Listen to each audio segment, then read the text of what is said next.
Good morning, Margaret, and good morning, John. What a lovely day, isn't it? Have you seen it out there? Well, it's a bit overcast, but the weather forecast people have said it's going to be rain for the UK. Good morning, Sonny. I think they're trying to make us go abroad for holidays, I'm going not going to next March. I'm going to wait it out. It's okay this morning, is it? Thing is, with a bad back, it comes in spasms, doesn't it? Just when you think it's great, right? You bend down, oh, kills again. John Healy. I'm keeping it feathering. John, always feathering. Right? Normally feathering dusters, but dusters not feathering. I gotta get a new feather duster too. My last feather duster, I don't know where the hell it's gone. So I'll have to have a look where that's gone. So, John Healy's here from New York. Hope you're well out there, John. How's the COVID now? Is it gone from over there? Because it's hanging about, it's lingering everywhere. Good morning, Faye. And good morning, Dean. See, Dean wants to come because he thinks he's got photographs here. But we may not have your photographs, Dean. Huh? Oh, come on then. Let's get Dean's photographs up. Oh, is your wife there now ready? Dean, is she ready now for this? There's Dean as a youngster. Many years ago. Right? But his better half. Here's Dean and his family. Dean's not looking at the camera though. I don't know why that is. He's looking at the football on the telly, I think. Right? Well, there's a nice photograph then. With a bottle in his hand and a little drink, like. Right? There we are. There's Dean's lovely little family. Now then, John Morgan has sent me a photograph of his eagle. He makes concrete products, and here's his new eagle. It does look very nice, John. You want to get the eagle in shot a bit, or you cut his head off. You want to get it in shot a bit. It does look good. So we'll be doing a new PowerPoint presentation, probably for this Friday. So all your photographs need to be in before Friday, so I can put them all in there, right? So people can see them. Because you'd be surprised who's watching the show. There's a lot of weirdos, but there are some tidy people as well. So my niece, she's a nurse, and her betrothed, shall I say, they're watching from up the valleys somewhere. It does stretch that far. It goes up the valley. John Healy's in New York, so it does go quite far, the show does. So if you want to have photographs on you, or if you want to come on you yourself, split the screen and just tell us what you do. Welcome to do it, as long as it's law abiding. Oh, so what's everybody up to today? I've got to clean the car today. It's going back, and I got another one coming Friday or Thursday. So I don't know when it's coming. They're gonna give me a ring when it's ready, I've gone for a hybrid this time. One I got now is diesel. Does 44 to the gallon. But the next one is a Niro or something it's called. A Kia Niro.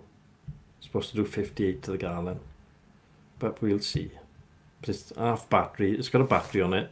So when you start off slowly and you're going around, pottering around town, you're just using the battery. So you're not using the petrol.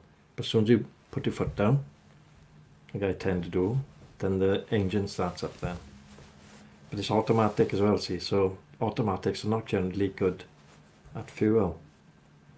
So it's got a 6-speed automatic, so we'll see if I don't. I'm not going to hammer it. I didn't hammer the last one. So it's more for enjoying yourself.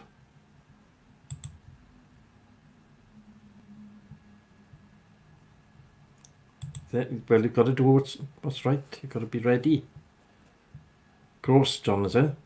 Is it Gross now? Is it Cumbromville or what? And my daughter's starting in Cumbromville in September. But all the blazers out cost a fortune, don't they? God alive. Blazers, trousers, socks, gym equipment, gym stuff. Oh, cost a blinking fortune. But never mind, they gotta look tidy going to school, innit? Remember when I was going to school, scuffed knees, shorts, and a shirt and a tie, if you're lucky. Up, St. Joseph's, is it? Oh yeah. But my daughter was in St. Joseph's for about a year. Very strict on that, John. And a nightmare to park outside St. Joseph's, isn't it? The one down Sandfields, isn't it? The junior school. Nightmare to park. And you're dropping them off and picking them up. Oh Lord. You have to park up around the corner or in somebody's way, and then they barp in, oh I can't get out and all this. Oh. St. Joseph's, yeah. Good school. Good teachers. Excellent headmaster. But nightmare to park there. Fairfield, yeah. Oh, Fairfield one, is it? Alright. Oh, we went to the one down Sandfields, you know. Good school though. Dr. Terence Howard.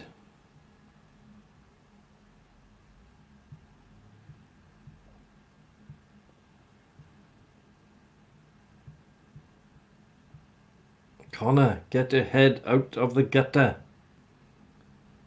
Dr. Terence Howard. It's not Dr. Terrified, is it?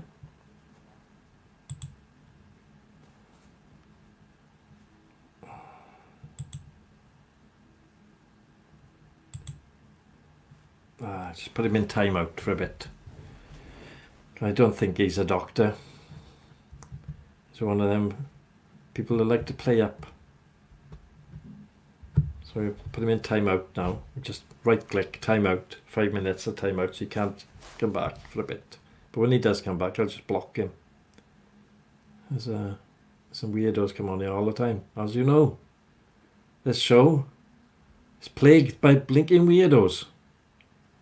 A lot of them are gone, unsubscribed. 4 people from the dark side have unsubscribed. But there we are. If they can't follow rules, then they gotta go. We want to keep it mainstream. Nice for the people that were here originally. Do a lot. Yeah. So Dean, what do you think? Is your wife up now? Did she see the photographs, Dean? We'll play them again later on, and this evening anyway. And John Morgan's going to get some photographs of his daughter's puddings in a pint or whatever they were. What are they called, John? Puddings in like a jar. They look really nice. The strawberry one I fancy. It's like a cake in a jar. I know they do it in America, but I haven't seen them over. It's the first time I've seen them over here. But they do look very nice, John. So we'll put some of them up when they're ready, and some prices and contact details, and you can just order them then. Tambini still doing well in Margam?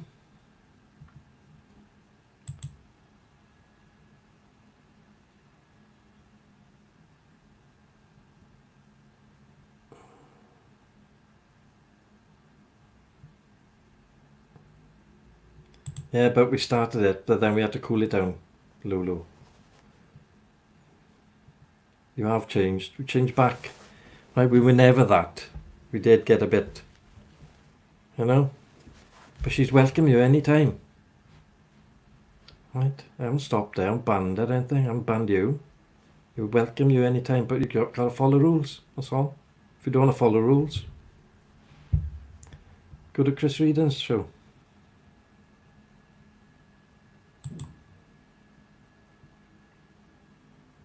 Oh, she's there. Marco's doing really well. Fair play to him. Yeah, late night there, Ronnie, is it? 12 o'clock or something, 11 o'clock? 11 o'clock in the USA, in your part?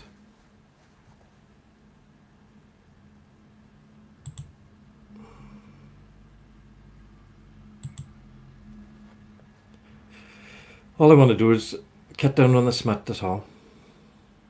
Even from me. You know?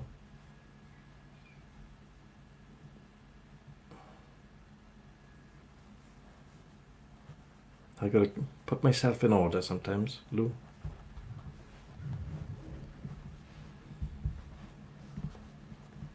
It was heading towards becoming a channel that I didn't want it to become.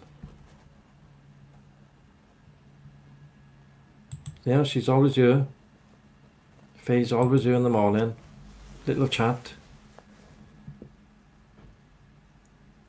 It's recycling week, innit? In Margam. All the people who are doing the recycling and everything. I've got to cut down my tree. The neighbour was hacking at it last night. I could hear him chopping. But I was looking on my deeds the other day, and I have noticed his wall has moved over towards me. So I've got to send him a little letter. Put your wall back, mate. It should go straight, right, between the two houses. And if you want to have a look on Google, it's... So he slyly built the wall over when I wasn't looking. Very naughty. But a little letter from the solicitor always makes it better. If he wants to leave the wall there, then he can cough up some money, because he's taken some of my land. So we'll see. So John, is that eagle ready for anybody to purchase now? Let's have a look at the eagle again. There we are.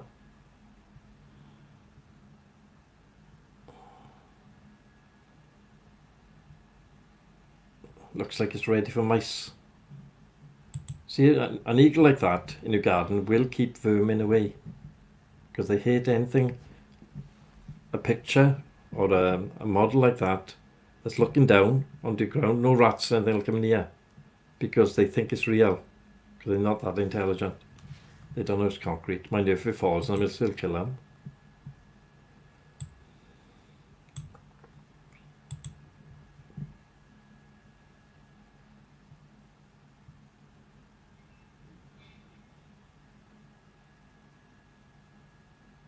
Yeah, just turned it down, that's all. Still come on, yeah?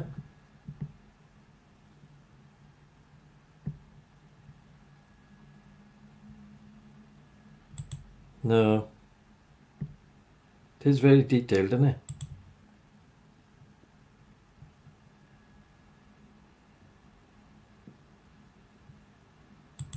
Alright.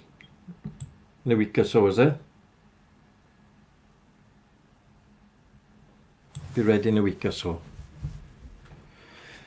Yeah, people come and go to shows, right? People go to Chris Reedon's show. He's not everybody's cup of tea. I like it, right? I've subscribed to him, but we've been friends for ages. No, but loads of people go over there. Oh, this is not my show. Oh, I can't stick, and they go somewhere else. Come back over here or go wherever. You know, I'm trying to keep the content as clean as I can, because there's older people coming on here. You know, and it was just getting out of hand. So that's the way it goes. But you can start your own show up, right? You haven't got to wait for me, right? 500 quid, you can have your own show like this. Not as good as this, but you can start your own show up. You can talk sex all day, all night, right? Oh, you can have them all. You can have trolls, you can have people from China, India, Japan, all shouting their heads off, right? But not you, no more. Yeah.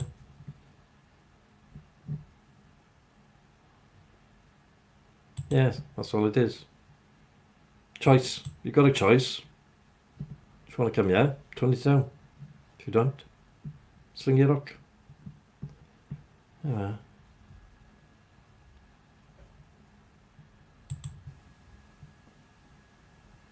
We do like them. Apart from being late all the time, but we don't mind that either, because we can adjust that. So Lulu's standing up through Better half. Is it better half? I don't know. Anybody's welcome here anyway. You were a couple of streams ago, Keith. Do you remember you? How are things? How are you? You're going to buy net? Magda, I was thinking, don't know window nets. Window nets will do the same thing. Because they let air go through, although the netting's very fine enough for the window. But if you get the one for the...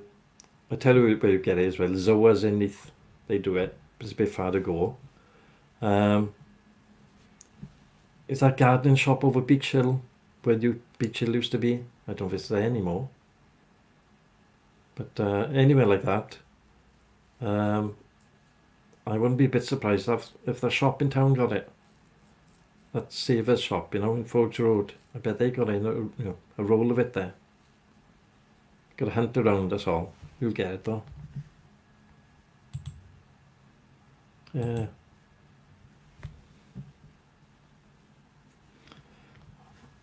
John's off. Have a good day, John.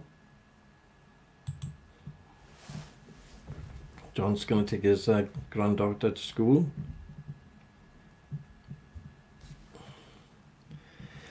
But anybody's welcome anytime. You can come on, yeah, do what you want, but not just tone it down a bit. Well, Kyle and Fee, where are they? Fee's funny, minding she. I'm here, then she goes. I'm here, then she goes. Yeah, he's had to go. Take his granddaughter to school. So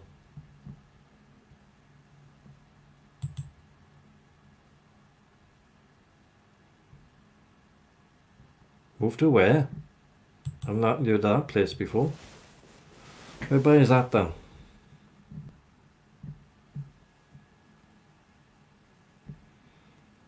Keith has recently moved to somewhere I've never heard of.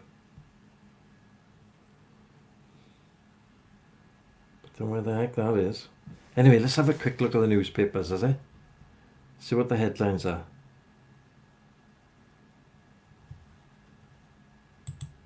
No, it's not 7, not yet. Only 3 at the moment, Ronnie. She's very friendly. But she's funny, isn't she? She's like 23. But the thing she comes out with, oh, she's really funny.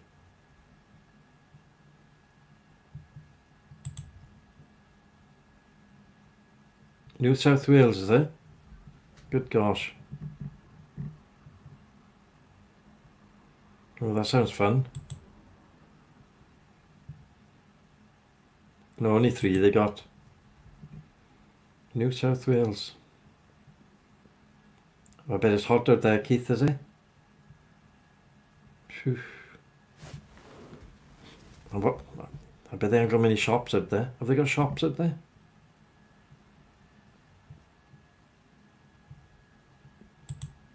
Yes, of course she is. But I like to wind it up, you know. Where have you been? Where have you been? You know. Yeah, only 3. But it sounds like she got 7 sometimes. So I wonder if she got time at all to come on, yeah, be honest with you. She must manage her time very well. And Kyle is out all the time then, doing his taxi work. Busy time, innit? So look at the newspapers quickly anyway. You can still talk to yourselves if you want to. The finest hour is in the Metro newspaper. Celebrations for the NHS as it reaches 72nd birthday. And then just below that in headlines, the show will go on. Like I was saying about that one to John. And that's all about Johnson pledges 1.58 billion to save ailing arts industry. Daily Express saved 1.57 billion lifeline for Britain's culture. And then the good thing was TV's Kate hope as husband Derek wakes from the COVID coma.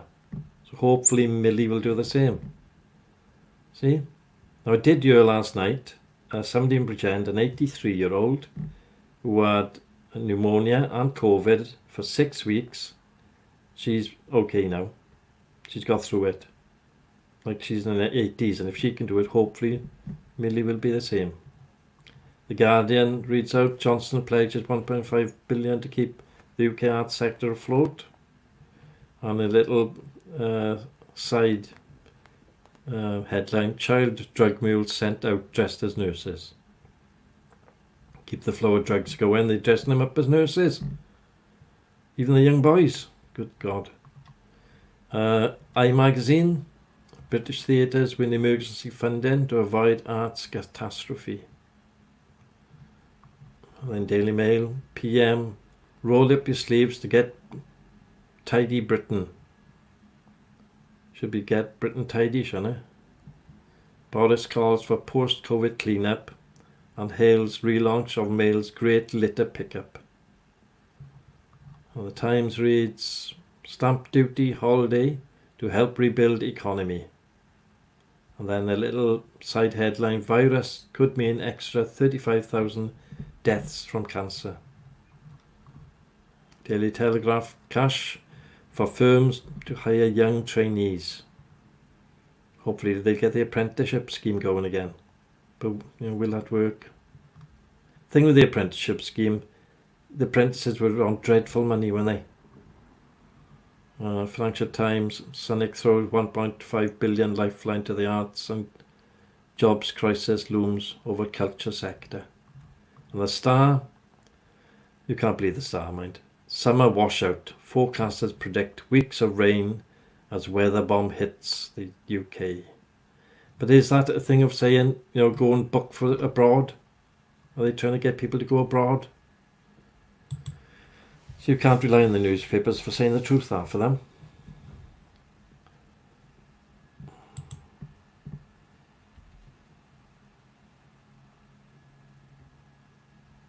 Made mission work. It's good to do mission work.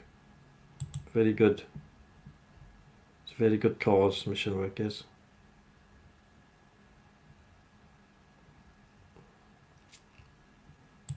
Yeah, awesome.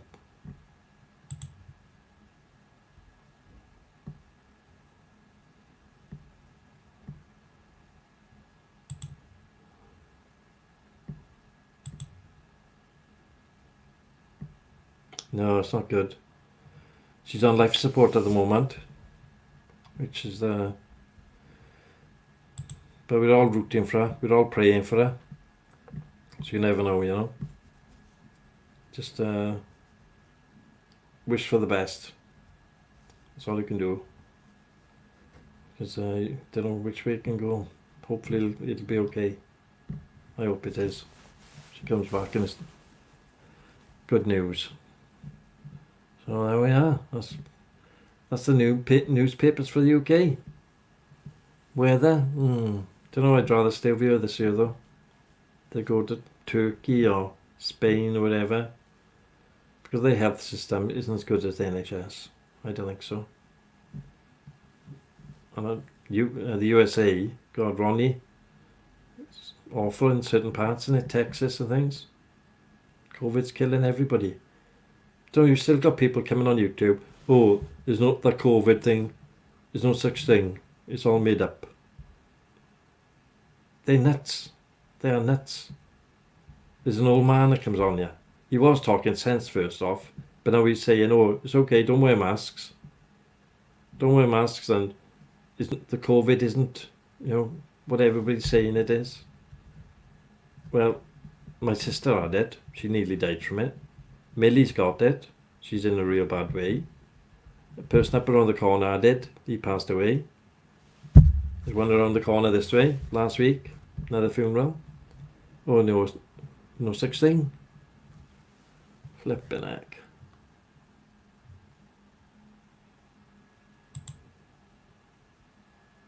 Yeah, we hope she does.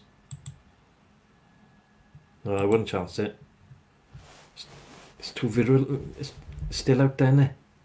They are rating, which they're all watching, as it went below 1, but it's now back up to 1 in central London. I was talking to my friend last night, and she said it's nuts out there. People have gone back as if COVID was never there. She lives in in Hampstead, you know, a real nice place. She's a singer, a well-known singer. I can't mention her name or anything, but she's well off.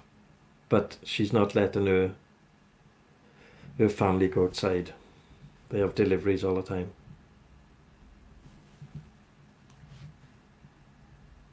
Close Spain again, have they?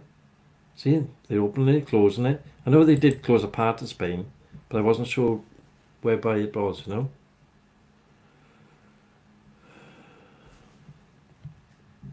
Yeah, it's all about politics. What we got here, we haven't got politics, we got ignorance. Right? The government is saying one thing. Next thing then, they change their mind. Oh, go on, it's okay. All get out there Saturday night, get drunk. All they're doing is spreading it around, right? That was their initial thing, that the herd community would survive. Right? So the fittest would survive, the weakest would... And that's what they've always been that. They're rotten there. They're absolutely rotten. And then, oh, we've got to go on the scientific, you know, got to follow the science. Half the scientists are caught the COVID. That's how good they are. Got to rant them now. Yeah. Yeah, I would as well. It's no good going out there this year. Gotta wait to me. I mean, I've booked to go to Euro Disney for end of March, but if it flares up again, get my money back, innit?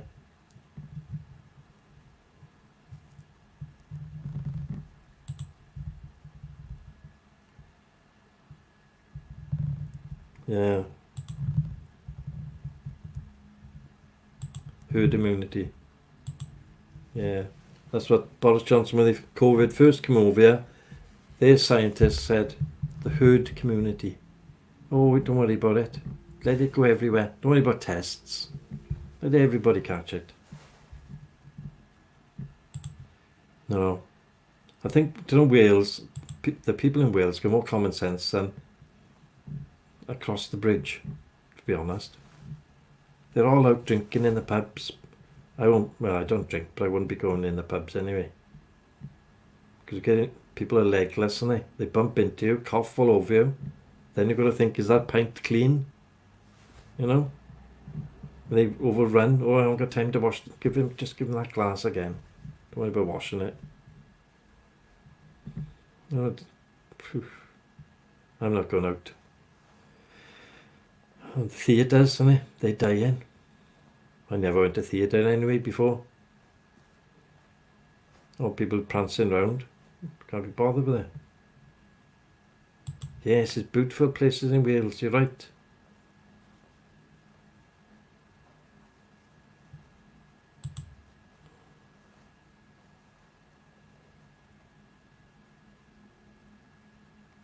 There's no virus, they're spoiling their holidays. Oh yeah. Some nutters out to see Margaret. Poor Rebecca's in the firing line. But all she can do is stick to a script. You know, she'll have a script there, and she's got to stick to that. And then, don't waver either way. And that's the only way you can be. Sadly, people do want to bend the rules. You know what that's like. Never mind. Moving on. So I don't know if it's going to pour down. It's sunny intervals today, isn't it? But does that mean sunny intervals in between the rain or after the rain? What's the weather like over there, Ronnie? Nice and sunny? I bet it's very warm over there, isn't it? See, I can't stick if it's too hot. It's boil up. But Wales has got lovely places to go. Some lovely places to visit. So, I like going to North Wales. Love North Wales. Yeah, I might go to North Wales for a bit. Some nice places in England as well. As long as you can dodge the English, you know.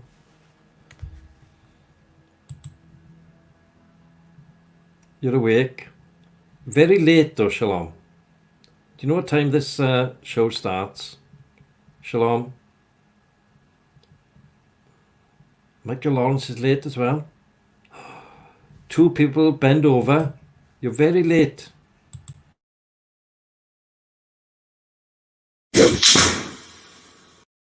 Only 1 for lateness. Late timekeeping. How the devil are you both?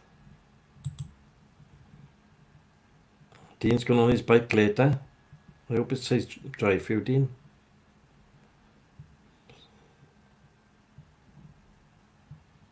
Birthwells is fab, it is. But the town is very small for you, isn't it? Not much of a town there. Huh?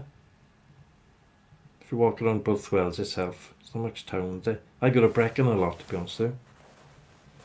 You know, I haven't been to Brecon now since the shutdown, but next week perhaps I might go up there again to the ice cream parlour. Been to the ice cream parlour in Brecon. It's really nice. So I'll be going there. Have a little ice cream, vegan one, see? Can't have that full fat, makes me go run to the toilet. How is Michael today? Are you back in work, Mike? Or you were back in work last Wednesday, weren't you?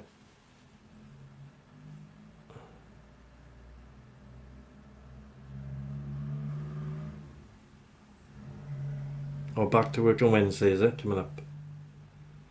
I'm going to be sorry. Right? You just come in whenever you want. Don't worry about it. But you've got to have a whack on the backside, a virtual one. I'm going to be sorry, man. Don't worry about being sorry. Just come here. There's another Michael Lawrence. Come here on the weekend. I don't know who that one is. Don't think it's you, though. He had a picture on his thing, you know. I don't know if there's 2 Michael Lawrences. Come here. Yeah. Bye-bye, Faye. Got the window. Rain's lashing down on the window here. Never mind. Keeps them clean. Have a lovely day, Faye.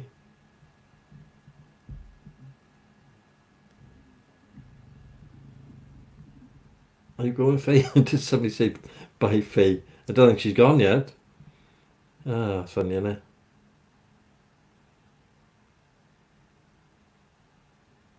Yeah, I got lost up there, Dean. I took a tom-tom, innit? Fatal. Up over the mountains. Oh my good gosh. To go to North Wales to some caravan site. Should have gone the other way, you know. The easy way. Still here, she is. She hasn't gone. People are saying goodbye to her. She's still here. See? No talking about her yet. Till she goes. Right? Talk about it after. Faye, she's still here. See, we have a bit of fun, don't we? Dry all day, Margaret. It's raining in Margam. The window's having a good lashing down here. Perhaps it's a sun shower.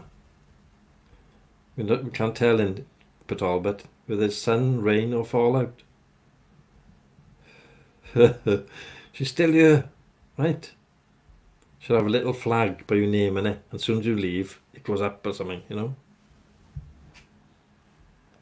Oh, Chris Reed and be on now, 9:45. I was chatting to him over the weekend. Have a laugh. We were on text, you know, texting each other. Saying it took him like years to get. I think he got over 1,000 subscribers, but it took him actually years to get there.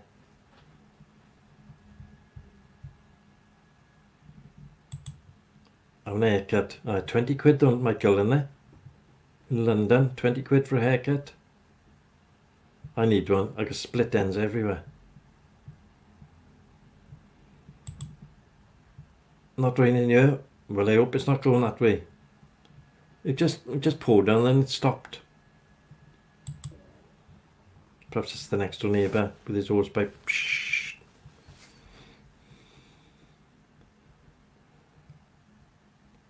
Is it 20 quid there, Michael? Have you priced? Have you booked in as well? I'm not sure if they just take people walking in now, do they? I think you've got to book in to have your haircut. But on one newspaper, I'm sure they're saying it's £20 for a trim for men, you know. It's a bit extortionate, like, but we all need a trim now, do we? Thing is, you have a good haircut now, it'd be okay for a couple of months. My hair needs a trim.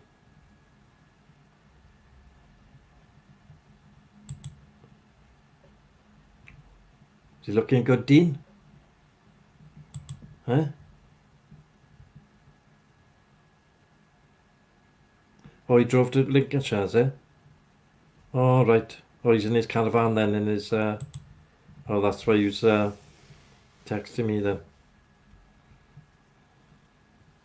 He said that we were chatting okay, and then he stopped then for a while. He must have been driving. So he's gone up to his Lincolnshire, the pilot studio, smaller studio. It was funny, he had the local BBC company there, didn't he? They all went into his caravan. Showed him on the local BBC. It's funny, but it looked a bit small, you know. Your niece is a hairdresser. Look, see? Got to book appointments. Oh, so Dean, is your hair looking tidy? Or is he looking like what my daughter done to me? I had a right skiller. She was laughing her head off.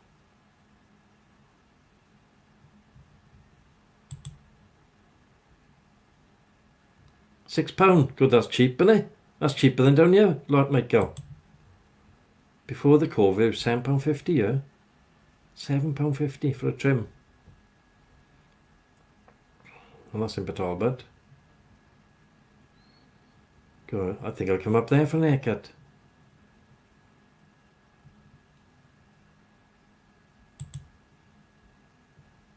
I've seen you on their show.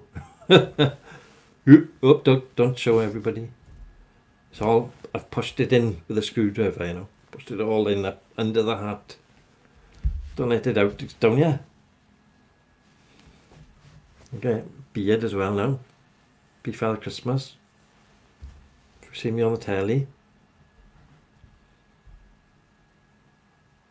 I had loads of rolls of Be Father Christmas last year. I signed up this Star Now website. I didn't think anything of it, you know. And you send your photographs, you send a bit of brief CV. You know, what if you'll do walk-in, or if you'll do people in the background or whatever, you know. And amazingly, they said you're in the shortlist for this program. And then they went down, and then turn up here, such and such a date. This person will see you. Bring along your driving license or some form of identification. You go there. All the cameras are there, all the lighting, everything's there, ready for you. And all I had to do is walk past. They were all fussing by there. All I had to do was walk past them in the background. 270 quid. Good. They had this bus, and there was a restaurant in the bus. You could eat whatever you wanted. They had lovely food there, 270 quid. Enjoy. So I get my name down today. Back in it again now.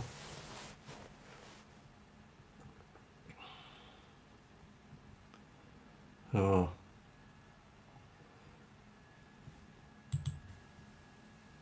Cut and blow dry for women, 25 years, Diana.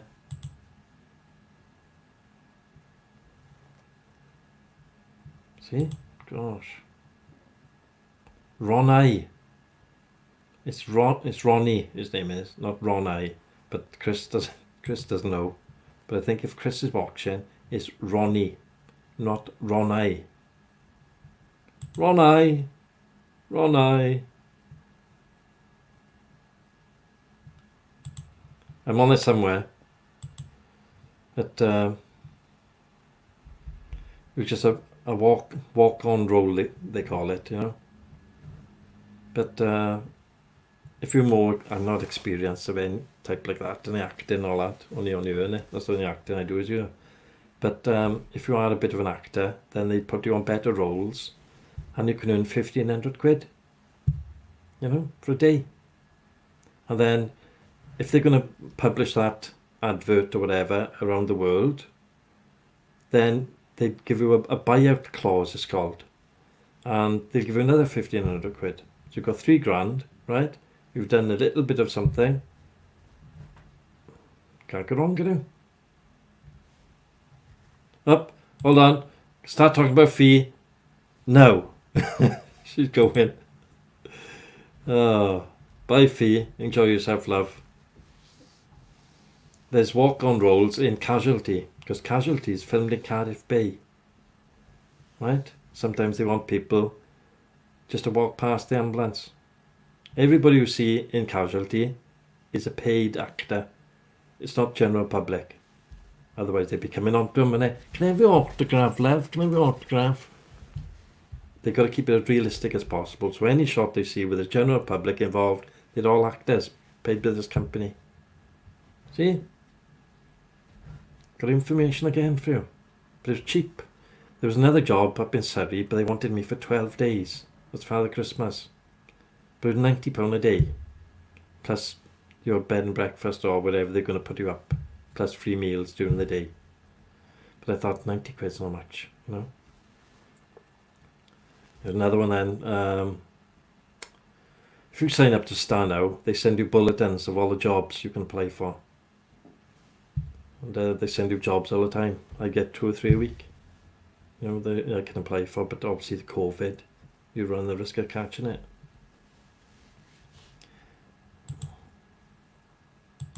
Dean, you're in the best job, right? Because you don't hardly do anything. Do you? Oh, here's a spanner. Huh? Come on now, Dean. Dean has got a very cushy job.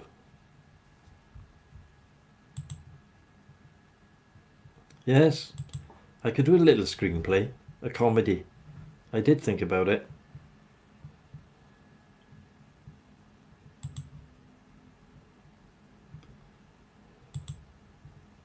I did complain about biscuits yesterday, Ronnie. Shlom's winding me up now for biscuits. I went to a store in the UK called Aldi, and they had biscuits there, and they looked really nice, you know. But when I opened them up, they had a bit of cardboard over the biscuits, right? And this made the packaging look a lot bigger than what was in there. So I took offence, then I took the gate as well, right? I thought, right, I'm not having this. So I came on here last night, 2 hours ranting about biscuits. Right, hashtag Aldi. Right, so on Twitter now, Aldi, you'll see that. But come in here now. Big apology, send me a voucher, right? That's what you're going to do. You have a voucher from Nancy. Oh, we're terribly sorry. Please take the video down. It's only there to protect the biscuits. That's what they're going to say. Because I've done this before. They send you 25 quid voucher. I've had loads of vouchers. Oh, Twitter's the best one. If you hashtag them in Twitter and you complain, they send you a voucher. So if I'm running low on pasta or something, find who makes pasta. Oh, this pasta is not very good. Twitter, hashtag, big voucher for pasta. Cupboards full of biscuits, cupboards full of pasta, rice. Just for complaining.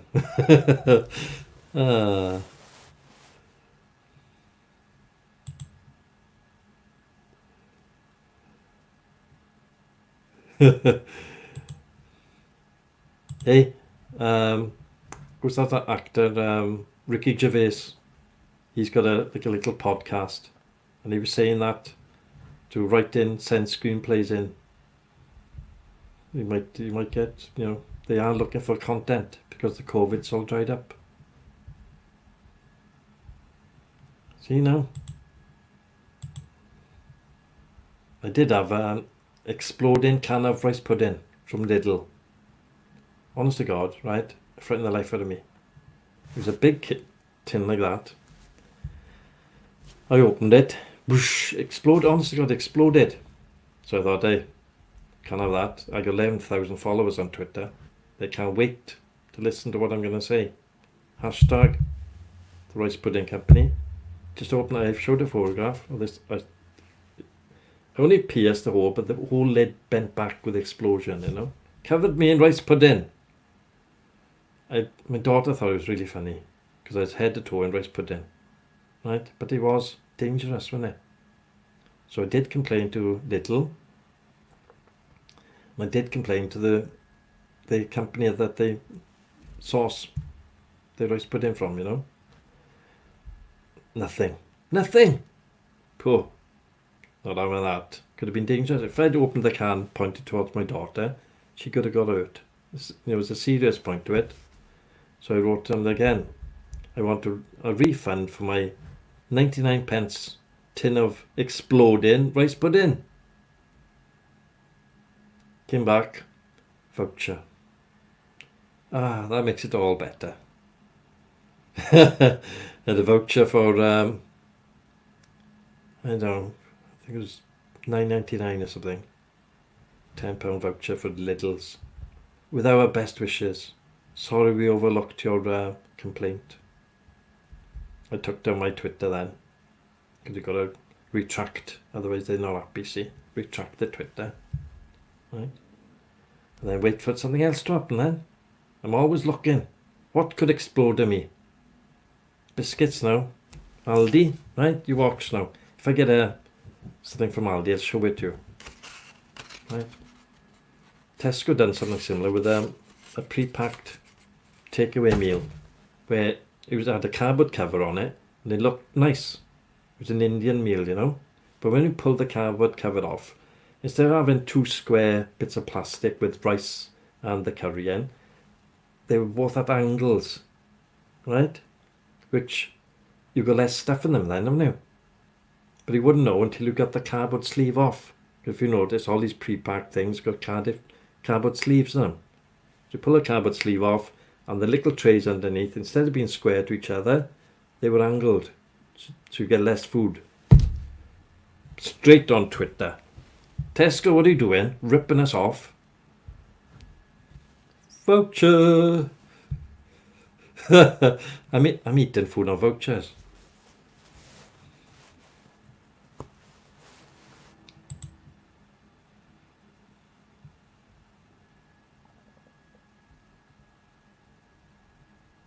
Yep, Glary Owen is here.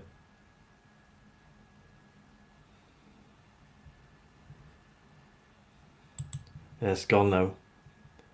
That was last year. But you've got to be careful, see? What are we eating over here? They package it and shove it out to you. Iceland food is another one.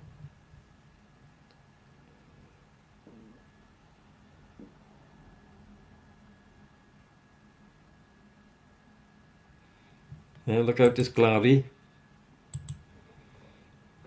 Iceland food, if you have a look at their vegan meals, have a look at the contents on the back. The print is doubled up.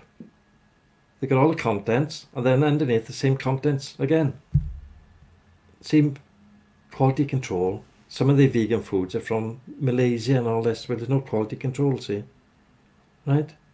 It's just rushed out. So if the printing is going to be rushed out, you can imagine the food, they're not going to be washing their hands, are they? They go in the toilet, don't use toilet paper, half of them. Then they're going to, on your food. Oh, no thank you.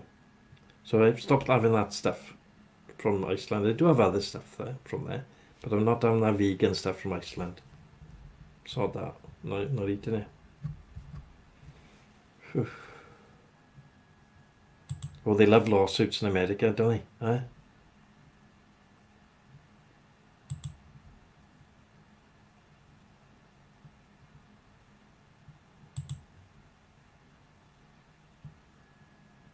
It's an American thing is over here. It costs so much to sue. You know, I haven't seen sue for ages. It costs so much to sue. You've got to lay out loads of money, pay your solicitor. You know, they could have a brand new car out of it, and then you're going to have a massive company bring in scientific evidence, this, that, and the other, show that they're not wrong. and then you lose. Then you pay their court costs, right? Plus you paid for a solicitor's brand new car. It's not worth it over here. I just like sending little Twitter messages. It's a treat. Don't bother phoning up the customer complaints, right? Because the customer complaints in these buildings, it's in a broom cupboard on the top floor and nobody's answering it. Twitter though, or Facebook, hashtag, right? Oh, they're on it like anything. Because they know the response can be really quick. So I got Twitter, boom, 11,000 followers, please retweet. Oh, hey, everywhere. If I'm not happy, they know about it. And then I can retract it then a day or two later and say to my Twitter followers, oh, please retract your statement. They've now apologised. But the apology is the voucher. Come on, let's have vouchers. We've seen old biddies when they go to the shop and they got the vouchers. Oh, can you take the voucher? It's out of date, missus. Oh, it's only 12 years out of date. Come on, out the... And then, have we got the 51? And then they're looking through their purse for the 51 pence. I've got the 51, and you're there like that. Oh, hurry up. Hurry up, I got life to lead. I got shows to do. Oh, 50, 52. I haven't got the 51. Oh. I pay for them sometimes. If I got the change, right, I get it in my pocket. There we are. Done. Right, there we are. Pack your food now. Shift. I got no patience, see. Whew.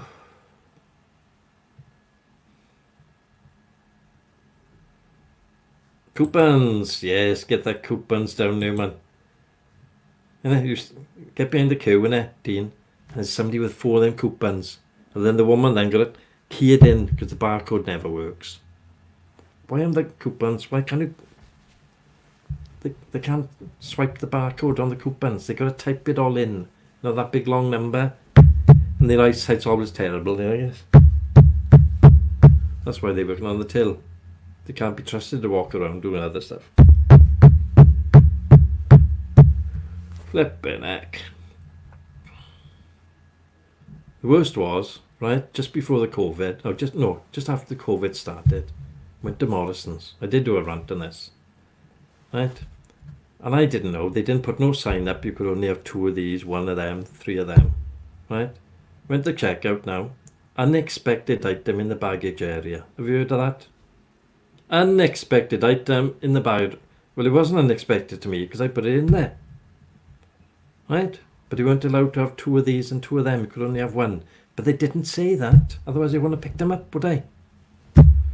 Unexpected item in the baggage area. Right, and you've got 25 people behind you now with daggers, right? Look at him, he's got something unexpected in the baggage area. Oh, he's doing it all wrong.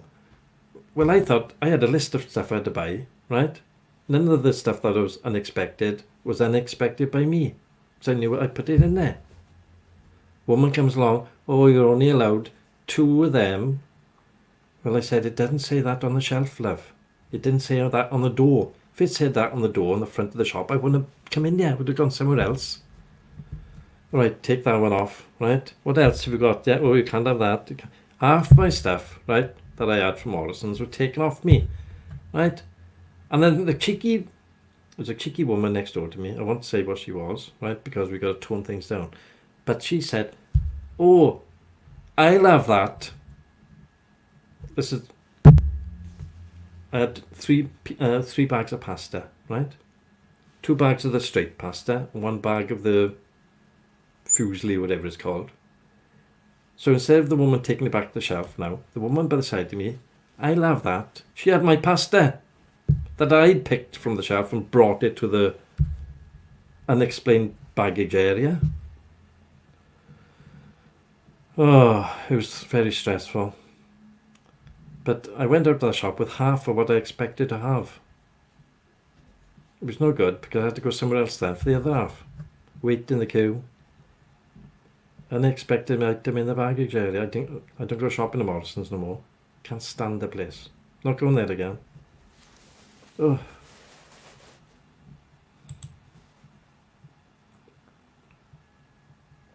Oh yeah. Oh, I don't mind the hemorrhoid cream. I haven't got any yet. Yeah, but that flashing light, you know, the flashing light, unexpected item in the flash, that flashing light on top of your till, and then you got the daggers then from the biddies, and they're all muttering to each other.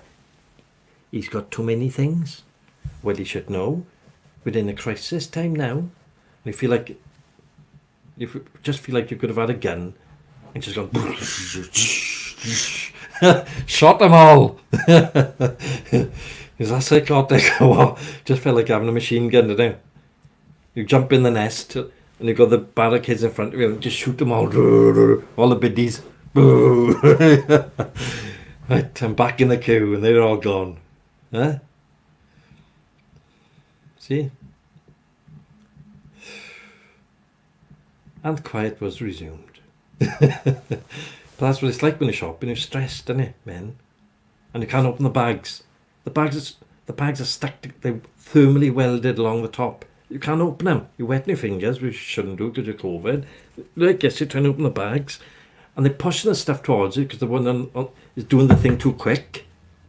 Next thing, you've got a big pile in front of you. We can't get the stuff in the bags. And everybody's looking, waiting. Oh, he unpacked his bags. That's why if you shop on the internet, it's much easier. You don't get all that stress. Yeah, I can't stand shopping either, Dean. For them reasons. You know? They're pushing that stuff along. They zip in too quick, see? Right? They should have an aisle for slow people. You know, slow people who pack slow. Or pack it for you. Because some shops you go to and or are you okay packing? I say no, I'm not. I'm useless. Can you help me? Otherwise, they like this scanning the stuff, right? You've got a big huge pile and all the rest of them are waiting then to come. And you can't put the stuff in. And then you're mixing the frozen food with the other stuff, isn't it? You know, with the cans. It's all mixed up. If you had OCD, you'd drop down dead. Because you can't do it. You've got to get all the things together, haven't you? You know, all the bread stuff together. All the frozen stuff together. All the cans in one place, all the bottles, and then, you know, got to do it separately. But the way they go with the till, they like that, man. And they tell you how much there's card or cash, and you're still fussing. You haven't entered your brain yet, card or cash, right? Hold on now, wait, I'm doing this. You're stacking up, trying to do it properly. Oh, take it over there to the shelf over there. No, I'm not taking the shelf over there. I'm doing it there, right? Card or cash. Wait, no, the card or cash business. Let me do this first now, right? And they're all in the queue. Oh, he's taking his time. Oh, there's something wrong with him. Get the gun out. Get behind them sandbags. Huh?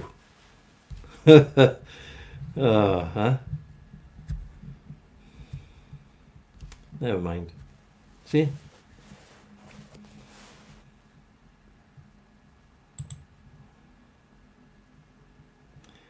You can't hardly get any delivery slots. That's the only thing over here.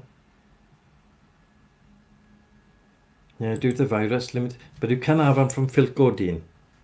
You can have a slot, quarter of an hour slot in Philco's. Really good.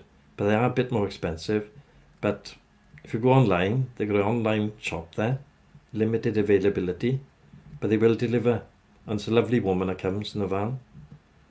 She'll give you all your shopping. It's great, there it is.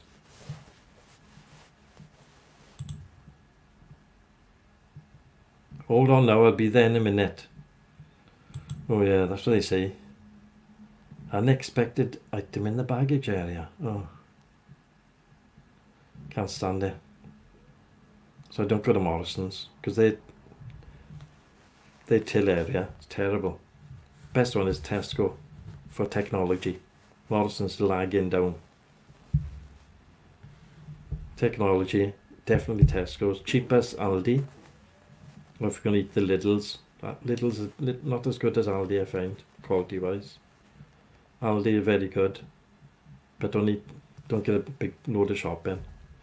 Because one person who can't pack it quick enough. So yeah, see, you've got to have a bit of a rant in the morning, innit? Eh? Do you see my rant intro yesterday I done? I made an intro for ranting videos.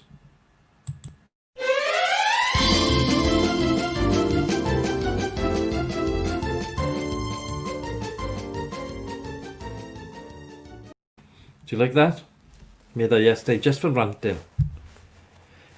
I think it's good to get a bit of a rant off, you know, now and again. Like that music. Very theatrical music. So every time I do a rant now, I'll be putting that music on. Yeah, tell you what, the meat in Philco's good as well, mind. Very good butcher in Philco. No, don't buy biscuits there. Because they will rip you off. See, I love my intros. Yeah, don't buy biscuits. See, I'm trying to do a consumer show. Because everything's got smaller, hasn't it? Mars bars. They've gone small. I remember Mars, they said, oh, we're doing it to protect the health of people, not so much sugar. We reduce your price, protect the pocket as well. They didn't reduce their price.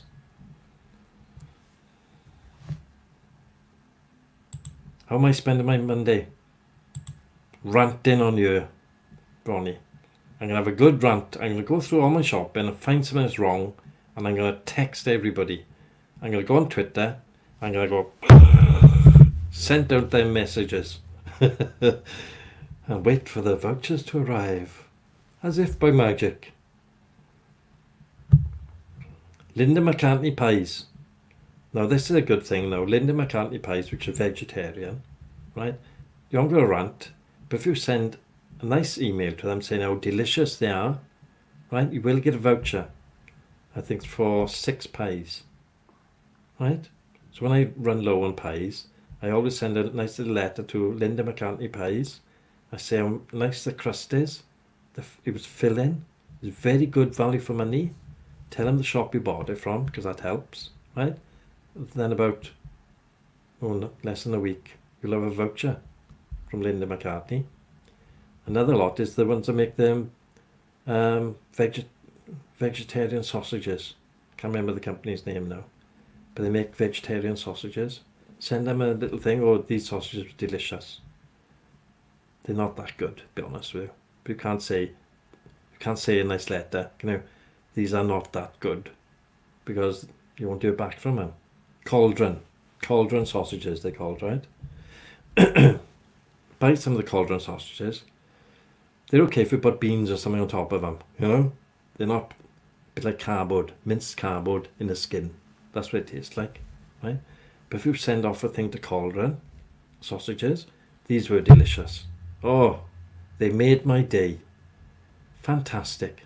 I just love to tell all my friends about your cauldron sausages. Within 7 days, you'll have a voucher through.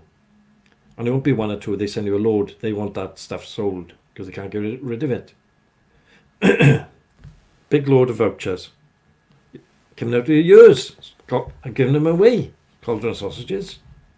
And people look now and know I've had them once. No thanks, heartburn. But you get loads. So if you're ever stuck for a present, cauldron sausages.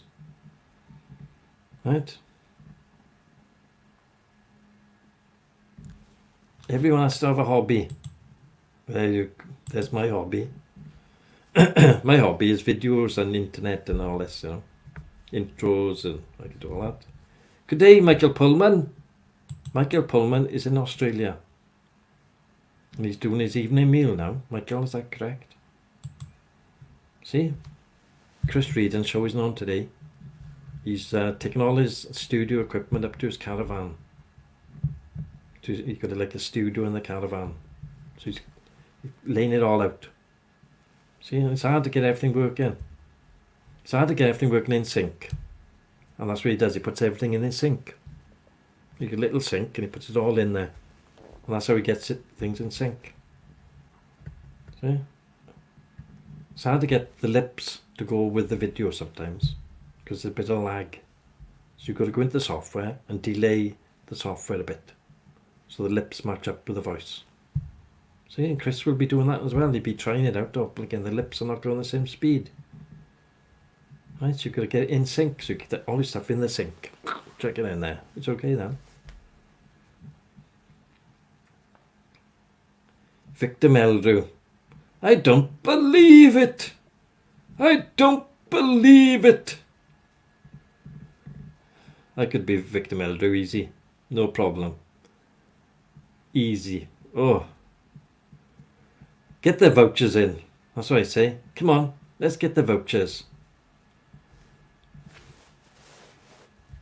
I'm going to be doing a QVC type show on you. I don't know if I got the templates on you. If I took them off. I think I may have taken them off. Let's have a look, see if I can find my QVC show templates I've been making. It's hard to get them in the right part of the screen. Let's have a look, yeah. Right, here's my show template now. Let me see, where is it? Where have I put it? Right. Yep. Right. And I'm going to cut that out, put it on a see-through background, and I'll have all my templates like that. But there, right? Just up here, right? And I'll be selling you stuff that you don't want, like they sell. QVC, you don't want the stuff. Three easy payments. Cauldron sausages, 3 easy payments, £99 each. Them QVCs, the best cleaner you've ever had. Seen them on the steam cleaners and all that? They're rubbish. I've tried them. I've actually been sucked into buying them. Now I've got a load of stuff in this very room which I bought off QVC, and I found out it's absolutely doesn't fit my needs.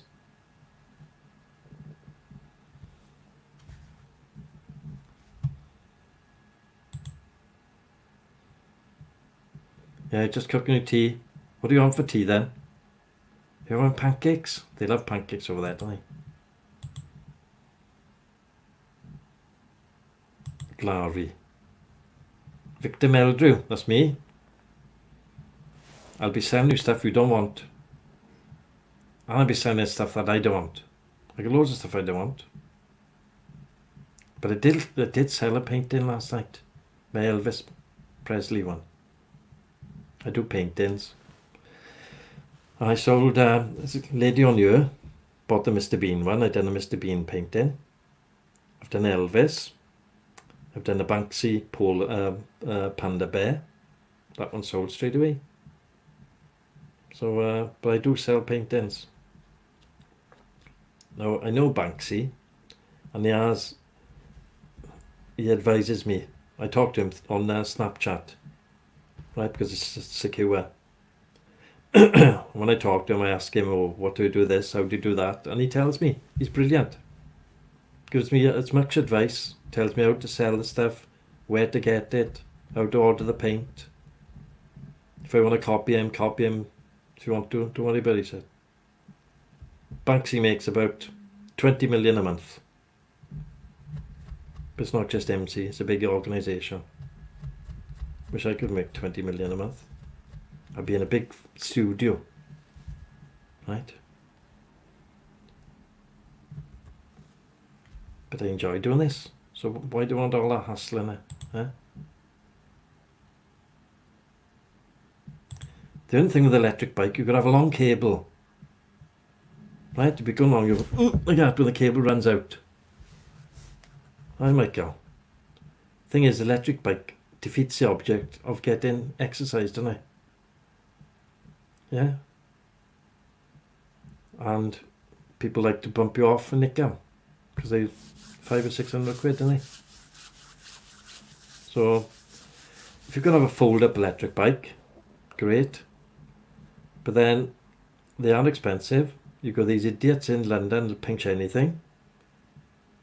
Be careful, unless you could defend yourself. If it's an expensive bike, be careful out there, Michael. Because you've got too many idiots on mopeds that run up behind you, push you off it, grab the bike, be gone. So, I don't know. It's not so bad in Wales, electric bikes, you know. I don't know what the government have thought about legalising bikes in Wales. I think they're looking into it. I don't know.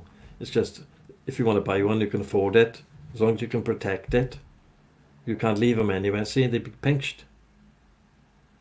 You know, if you look at that bike as like £500 or £600, whatever it is, would you leave it tied up to a lamppost? 500 or 600 quid.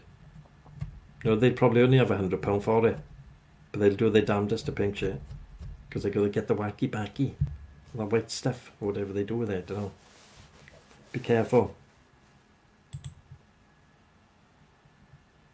Yes, Dean has paid 2,800 for his bike, but he's still got to pedal it.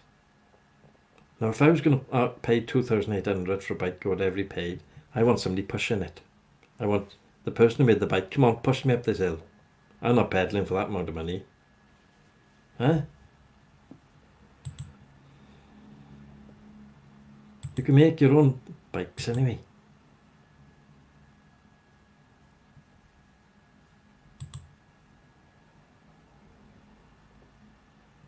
$4,500 for a push bike that you've still got to pedal. I would want it to hover. 4,500. I'd begin on it. Right, take me somewhere, and it'd hover, glide away. You know. Plus, I'd want a little bit of a cafe on there as well, so I can turn around in my seat and have some food before I got to wherever I was going. Bit of a fry up, props. Right, have your food, turn back round. Right, we there yet? 4,500 for a push bike.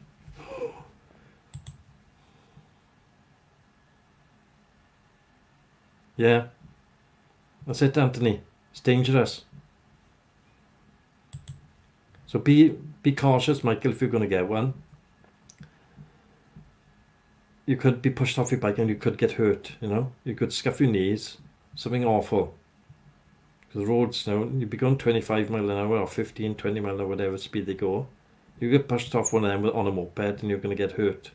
The bike might have a little couple of scratches, but by the time you get up, it's gone. Then you've got to walk back to wherever you came from, or walk to work, whatever.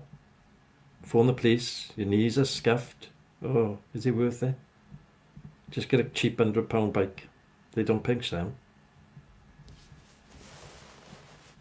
See? Dean was looking for £4,500. Dean, you got too much money, boy. Too much money. Flippin' heck.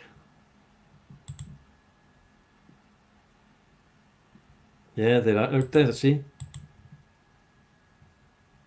Get a car for that. Good gosh. Yeah, you can get trackers. You're right, yeah, put them down the tube or wherever, you know. But these people are serial offenders. They don't care if you find their bike, the bike that's been stolen, because they're out pinching another one. What they want to do is do it the same as in Saudi Arabia. If you pinch, put your hands on that wooden block there, chop them off. That's what they're going to do. They won't do it again. Just put me in charge of pain and suffering for the government. Right, you've been pinching bikes, have you? Oh, come over here a minute, mate. Right. Put your hands on that wooden block, but then look up at the ceiling. Off. You won't be pinching again unless you can do with stumps. See?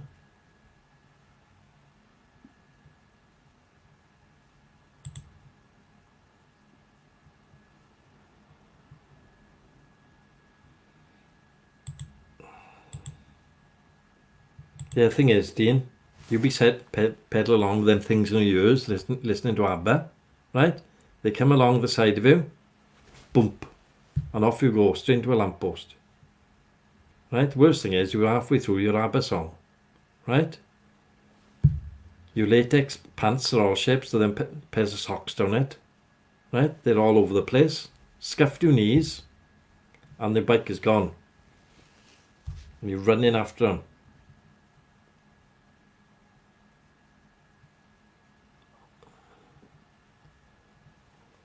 Sorry, Yin, whatever your name is. Yin Sue, Yin Fee, Ying Fo. Sorry, love. I have to block you. Yeah. Dean loves his ABBA when he's cycling. It gives him Money, money, money. He's thinking about money, see? How much he can spend without his wife realising how much the bikes cost. He's on his ABBA, right? In his cycle shorts. Pink pants. He got pink shorts. He's going cycling. Off he goes up the hill. Do, do, do, do, do, do, do. ABBA's playing. He loves ABBA, Ronnie. Yep, Anthony's with me. Hands off. Yep.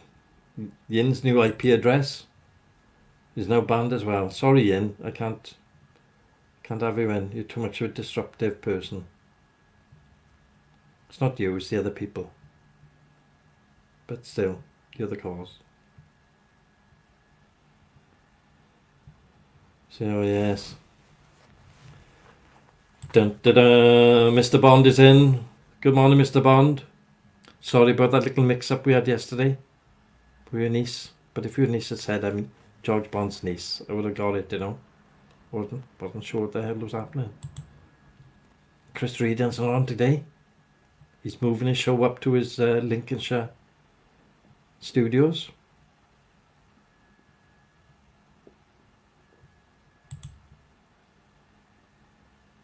Thank you very much, Ronai, for popping in. Ronai, we'll see you again. Okay, Ronai. Over and out.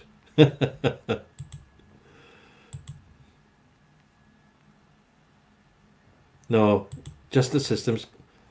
What is, the jails are too full, right? You can't put them anywhere.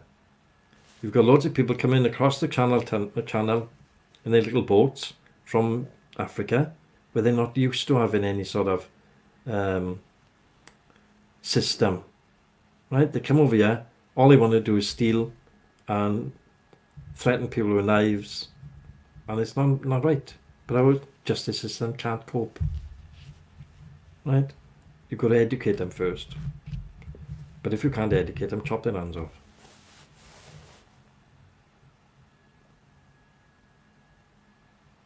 Yeah, sleep well, Bronai.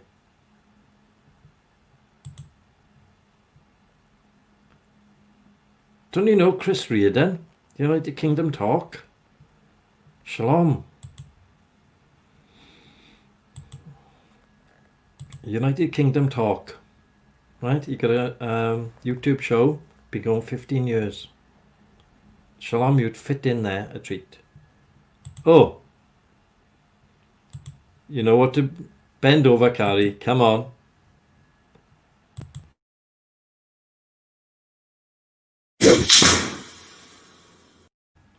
Only an hour and 18 minutes late. Not bad for you. She's getting better. She's getting better. The timing is getting better with you, Carrie. And she's still dressed in her outfit for funerals.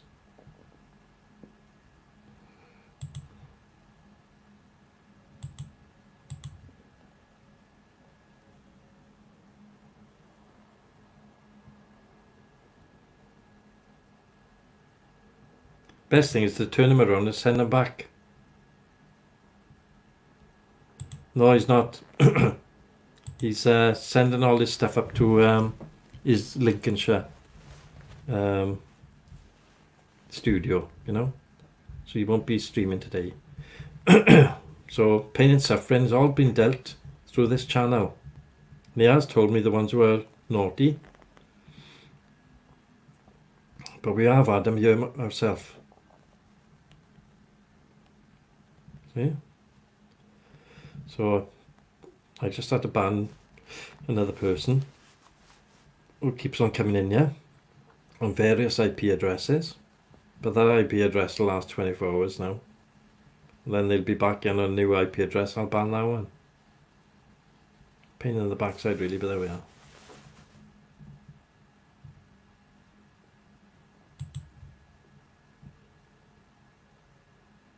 And you're having a slice of toast rather than a bit. Don't have a bit of toast, you have a slice of toast, right? Unless you're having little bit. But how would you put it in the toaster? A slice of toast and peanut butter. Ugh, I can't stand peanut butter. Hideous stuff. Ugh.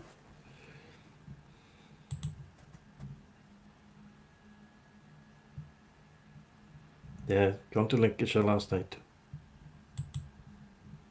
So, but he will be on tomorrow, I expect, is it, Michael? Or will he be on tonight? His show will proceed from his new location up there. Shalom, you want to see Chris Reardon's show when it's on next? If you subscribe to him, you'll have a notification, and if you tick the bell when he comes on next. Because it's a good show. There's a load of people from here that go over there. It's very friendly. And you'll fit in a treat over there.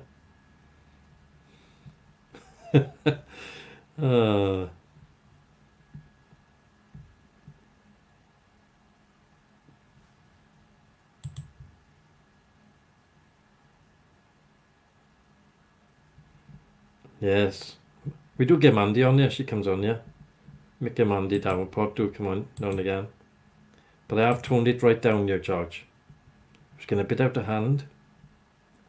We've got to rein it back in to make it okay for the mainstream public. Like you. Everybody here mainstream. You know, we all like a laugh. But we can't bring smut into it. Right? Because smut overrules everything in the end. Right? No sexual innuendos or smut. We've got to keep it clean, see, George. Right? Because new people want to join every day. They want to come in and have a chat. But when they see people... You know what I'm saying. I'm not going anymore. Marmite. Ugh. Oh. I couldn't. Marmite's disgusting. How can you eat that? Who likes Marmite on you? Put your hands up. How many people like Marmite? George, do you like Marmite? I can't stand this stuff. Ugh. They got Vegemite in America, Australia, haven't they? Michael Pullman probably eats Vegemite. I can't stand the stuff, see. I won't eat it. Would you eat Marmite, Sonia? Do you like Marmite? Oh, it's horrible, isn't it? See? Sonia's with me with that. It is absolutely vile. Shalom, that's why you're single, love. Your breath, it stinks of Marmite. If you're going around the town with breath stinking of Marmite, I'm telling you what, you'll be single for a very long time.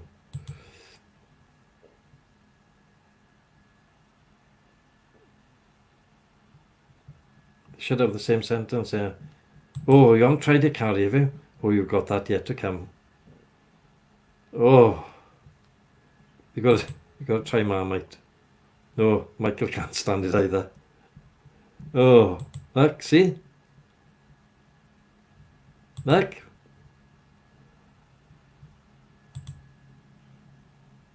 Sprout sandwich with butter. Well, I won't say what you will be doing if you have too much sprouts. Right? You get some to get all these habits off. She was on ship too long, see? Right? She was on cruise ships doing hair and makeup and all that. But they were running low. They said, look, we can't give the top quality stuff to the hairdressing salon. Give them the sprouts. They love sprouts. Well, eating sprouts every meal. But the air conditioner had to be turned up. Oof. Yeah, it looks horrible. Try eating it with your mouth. Stick it in your mouth. Oh, it's horrible. I can't say what it tastes like. It'd be very windy. Well, I think they powered the boat. Right? They'd all go down, the sprout eaters would go down into the bottom of the boat, and there'd be a harvester then for the gas. Right? They just go up against the gas, the harvester, do their business, and the ship would run on methane. Sprouts in one end, methane out the other end.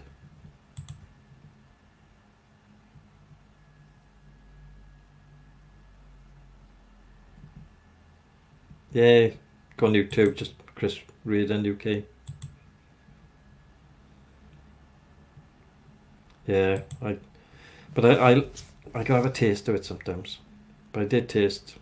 I like sprouts, right? But they don't like me. Terrible heartburn off them.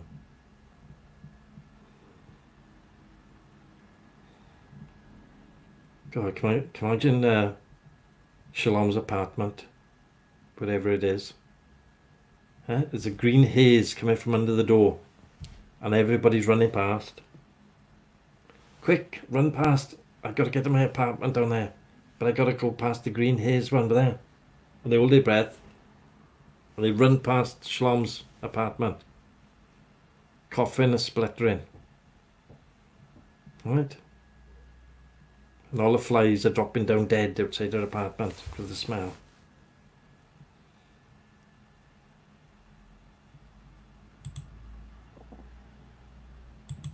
But you've got to try some Marmite, Carly.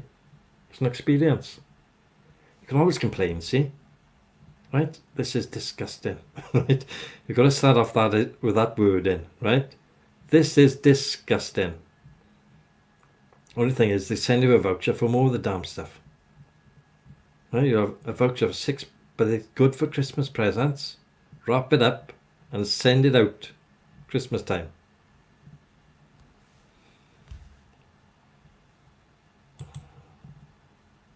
Sprout sandwiches with lashings of butter. Draw some heartburn off them now.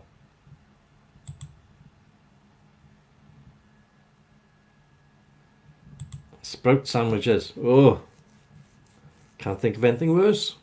I do like sprouts, but 1 or 2, but I won't have a sandwich. Pot noodle sandwich I like, but you've got to drain the water out, otherwise it disintegrates in your hands. Never forget, when I used to drink, I came home, I thought I'm going to have sausage and onion gravy. Right, got the pan out, didn't I? Right, done the sausages, put them in there, lovely. Gravy browning, but the gravy was a bit thin. So I went in the cupboard, get some flour now in it, put the flour in, stir it round, it was thickening up nicely. Right, got it all out, put it on a plate. So this is awful sweet. Cake mix. Instead of flour, I'd put cake mix in the gravy. I had to throw it out, I couldn't eat it. It's disgusting. Sweet sausages and sweet gravy. That's what happens, see, when you're inebriated. You could try and thicken up the gravy. It does thicken up, but it's very sweet. Oof. In the bin. Yeah, I've done some weird things in my life. Another time then, I had a Doberman. I went to the fridge, with just 2 tins of food in the fridge, both without labels. One was known to be a tin of chum. The other one was known to be minced beef. The dog enjoyed the minced beef. Let's put it that way. Ooh. I had diarrhea after the other stuff. Honest to God. Oh, it's disgusting. I'm not very good in the kitchen. Somehow I sort of mix the ingredients up. End up me having pain and suffering. My favourite place is the toilet. I'm in there all the time after I cooked something. Ugh. Are you? Corned beef. Oh, that's another one that'll give you acid. Corned beef. Oh, God. Corned beef pie from Greg's. Oh, should sell them with Rennies. Yeah, there's 2 Rennies with that. Oh, kill me, they do. Oh, no, thank you. Can't do corned beef. Ooh. And some people put in stews, don't they? Some people put corned beef in stew, but they put it in right at the last bit of cooking, otherwise it disintegrates. But I have seen people putting corned beef in the beef stew. Ooh. No thanks. Gotta be beef, innit? Prince's beef. Remember that Prince's beef in the tin? That's what I use. It's got tomato in it as well. So when you're having stew, Prince's beef in there. 2 tins you could have, mind. And it's not cheap. £3.50 a tin. And by the time you make a big pot of stew, £7 plus all the vegetables. Yeah. Do all the hard vegetables first and then boil them down. Then chuck the stewed steak in at the end. Prince's stewed steak. Lovely. If I make a pie then, I have puff pastry. Once you get in them 2 box things, you know. I don't do the base, so just the top. Earthenware jar like that. Then big, put all your stewed steak to boil first then with the potatoes. Then put it in there, and then the puff pastry on the top. Go around with a knife. A couple of little pokes on the top, let the steam out. Delicious. I could eat all of that myself. Corned beef and beans. Oh, can't do it. Yeah, lovely. Absolutely lovely. I love stew. What? Corned beef? Do you try corned beef in stew? Has everybody tried curry? Oof. I can't do it. It's too out there for me. I could have my Prince's stewed steak in a tin. Chuck it in there. See, but we all get different tastes. Shalom has got very different tastes. She thinks it's lush. Ugh. Oh, I don't know. I'm willing to try it again, but I like to stick to what I've always had, you know. I've always enjoyed Prince's stewed steak in a tin, and I love it. Right, it's a bit more expensive, but it's what you're used to, you know. So that's what I'd be having. But I'm going to do a beef stew next. And then I'm thinking of going on another diet then after that. I'm always in there. I'm do yo-yo diets. 1 minute over there, next minute over there, and 1 minute over there. I was vegan for a year. Oh God, that's hard work. You feel great being a vegan, I gotta say it. You feel absolutely great in the mornings, not tired any time in the day. Because when you're eating carbs all the time, it's full of sugar, gives you a high, you feel great, the next thing, down. You know? I remember we were talking about nice biscuits the other day, weren't we, Carrie? Right?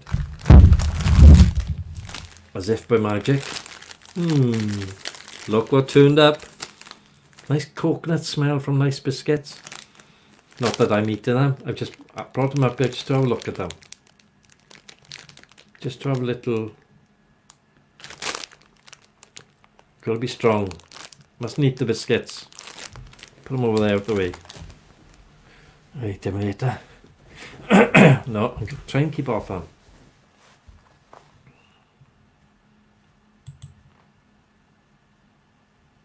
Oh, pea and ham soup. I like pea and ham soup. I do like that. Yeah, beef stew in a slow cooker. Lovely in there. Seafood and eat it. I can't eat any of that mussels and all that caper and them cockles that look, oh, have you seen them? We used to have them when I was younger, innit? Cockles from Swansea Market. Little bag, you'd have a toothpick, wouldn't you? Bit of salt and vinegar on it, but you mustn't look at them. My father used to say, don't look at them now, just eat them. Because if you look at them, it looks like something grotesque.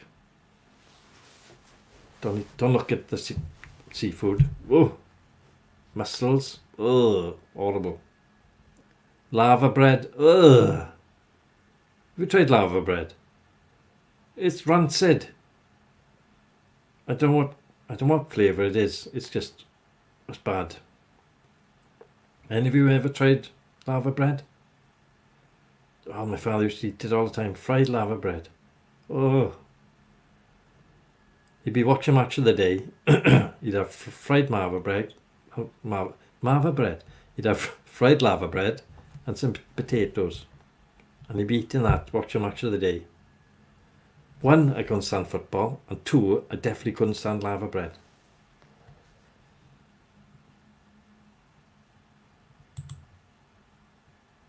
I have tried oysters, but there's no flavour in them. You just neck them down, neck them back.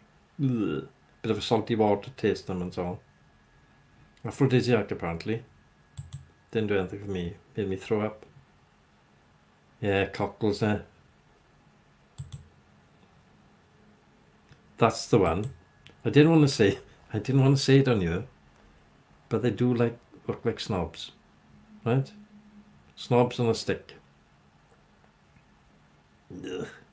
If you're gonna eat something that looks tidy, like Carrie says. You know, look at it. If it looks a bit gross, don't eat it. So yeah, but lava bread, oh, it's disgusting. Could have tried once, and that's it. Have a little piece on a fork. Have a try of it, but it is vile.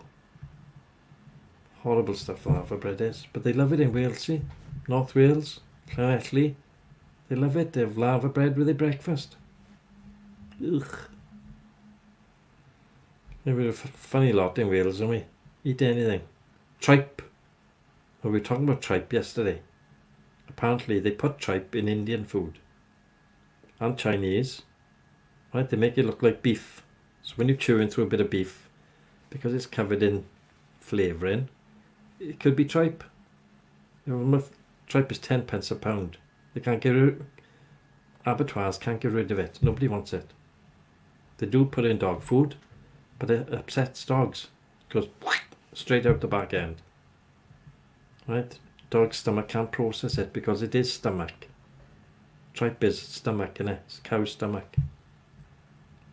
Another disgusting thing. Ugh, my father used to boil it up in milk. House be buzzing. Tripe and onions.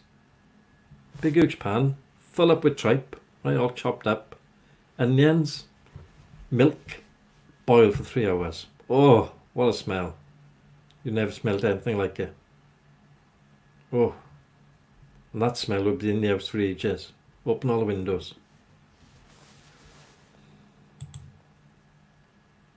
Yeah, it does taste different.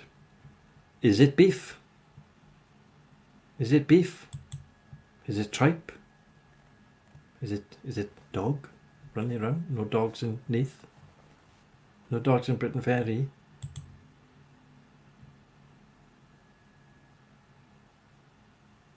Yeah. I hate Marmite as well. I'm the same as you, Anthony. Kicking that stupid ball of wind around. You love watching football, do you? Ugh.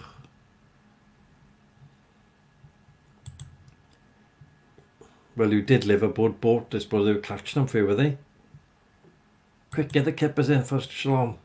She'll eat them. Kippers are very good for you, apparently. Don't like them, though.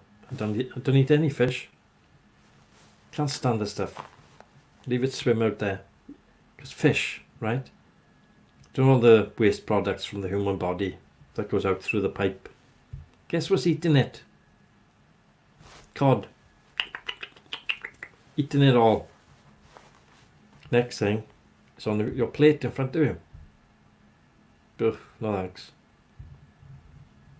Anything that feeds off human waste, I'm not eating. Ugh. Ugh. But there we are. Kippers, you enjoy them, Sean. I don't want to put you off.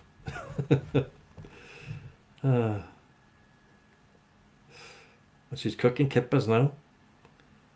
You can always tell when Shalom's cooking. It's either kippers, which stink, sprouts, which stink. What else are you eating? Ham and pea soup. That's not too bad. Can play with your stomach a bit. What was that? Never mind. You carry on enjoying yourself, Shalom. Right?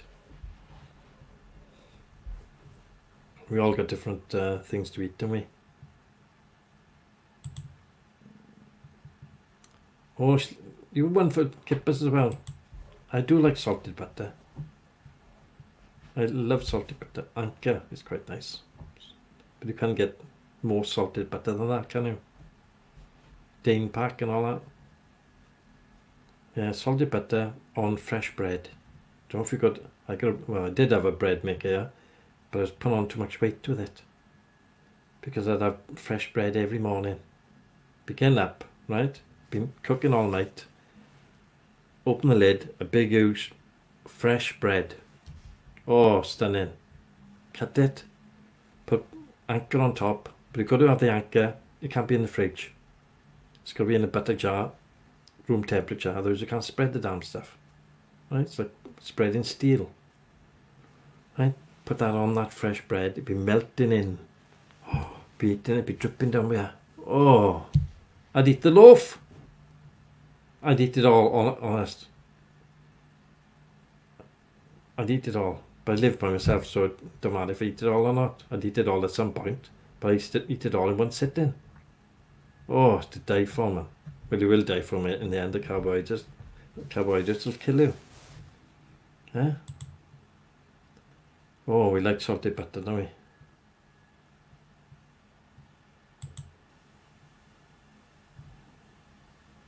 Fitted well in town, have you? Are you busking now? Are you busking in town, Shalom? Huh? Singing? They normally got a dog, haven't they? If you feel sorry for the dog, so you leave some money. Thing is, they jump up and they get in the Range Rover. Brand new Range Rover around the corner. Them ones that sell that newspaper. What's it called? What's the newspaper called they all got? Big Issue. Big Issue is that they've got a Land Rover. No good for the environment, see, a Range Rover. But they look skint, right? But they never are skint because they get half the price of the paper from Big Issue. So if you give them a quid, Big Issue, they get 50 pence. They could sell 200 a day. It's 100 quid a day selling a Big Issue. Right? 7 days a week, 700 quid. Lease of a Range Rover, about 600 a month. See? Plus they got their big huge houses, condominiums and all that. I'm not saying they're all like that, but quite a few are. In Cardiff, definitely. If you follow them when they finish work, right, they always get into a brand new car. Not silly. They're not silly, they aren't. Good luck to them anyway. I think I'll start selling the big issue, or I'll call it the bigger issue.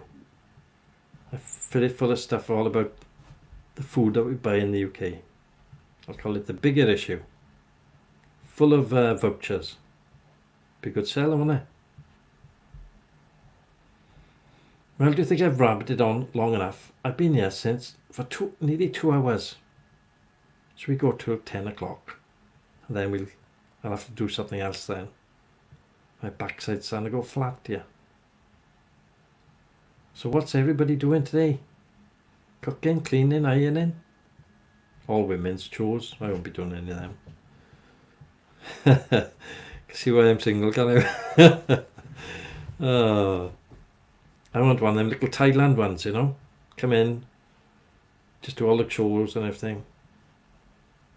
Could have had that one that was coming in, yeah, but I think that was a man. Nice Thailand girlfriend, isn't it? Eh? See, they look after their men apparently. She'd be here for weeks cleaning up. Oh. Get her in, yeah. Come on, get in there. Have a look at that lot in there. Or do you want to go back to Thailand? Oh, give me the tickets. She'll be gone.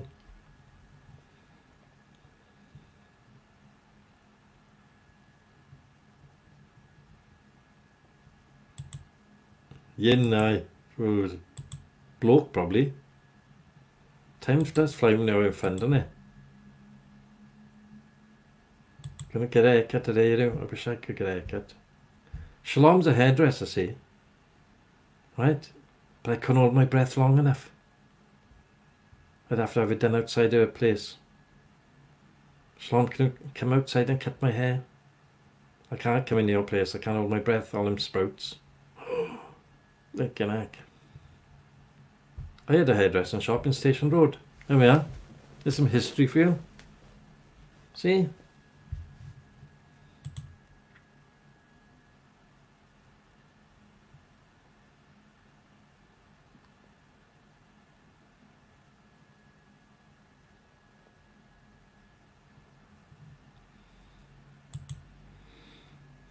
I know somebody in Talbot, well, he was in Talbot, was a taxi driver. And one of his friends had arranged for him to have a double date in Porthcawl. He was a Muslim. And she was a pretty girl, right? So they went on a double date. They went to the Chinese in by the Porthcawl Hotel. So Chinese around the corner. And they went in, and the guy gave her barbecue spare ribs. She ate them all. She said these were nice, but what were they? I never tried these before. Barbecue spare ribs of pork. Well, they can eat pork, can they?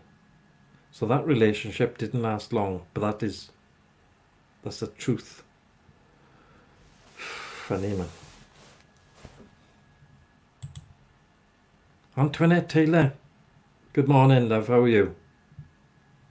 Are you from the UK or are you from America? Where are you from, Antoinette?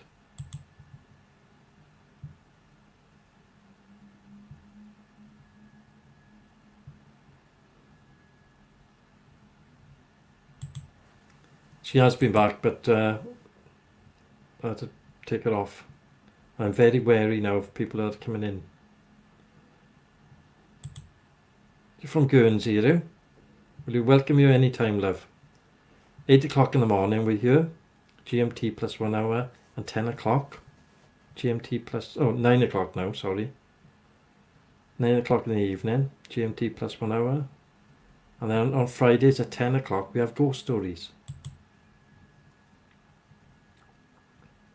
Yes. Yeah, we get all sorts of people here. Ronnie was in earlier from Beverly Hills. We get all sorts, but we're all friendly, you know. We don't swear. There's no sexual innuendos. There was at one time, but we've stopped all that. We're trying to keep it all clean for everybody.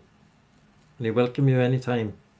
If you subscribe and tick that bell, when we're on next, then you'll get a notification saying we're on here, you know.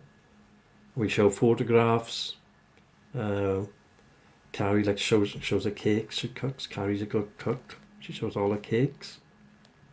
Right? Shlom is very good at humour. She shows her cooking as well. We're all on the floor laughing. Shlom's a very pretty girl, right? As I will show you now, because she loves me showing her photographs.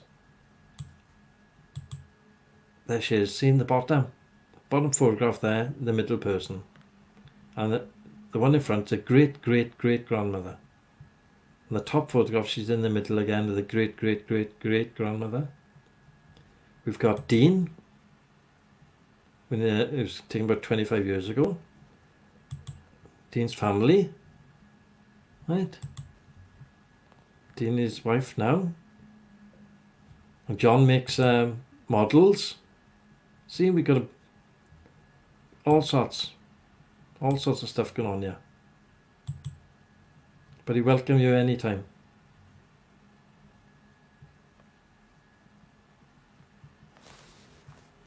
So have you got any hobbies, Antoinette?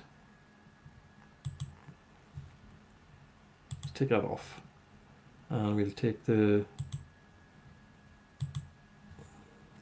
John's thing off. There we are.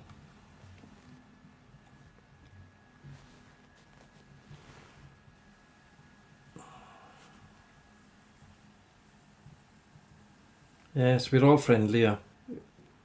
Michael Lawrence is from London. You like motor racing, do you?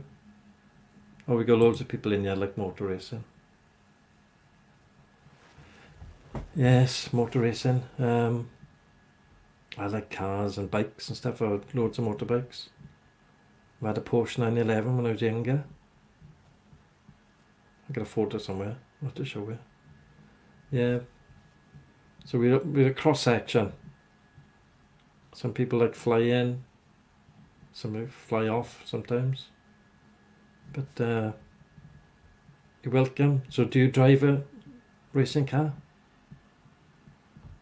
Or do you just like watching it? And singing, is it? Well, if you've got an MP4 of you singing, you can send that in. I can play it on you. John likes singing, one of our regulars. He's done a song about us all, yeah. So yeah.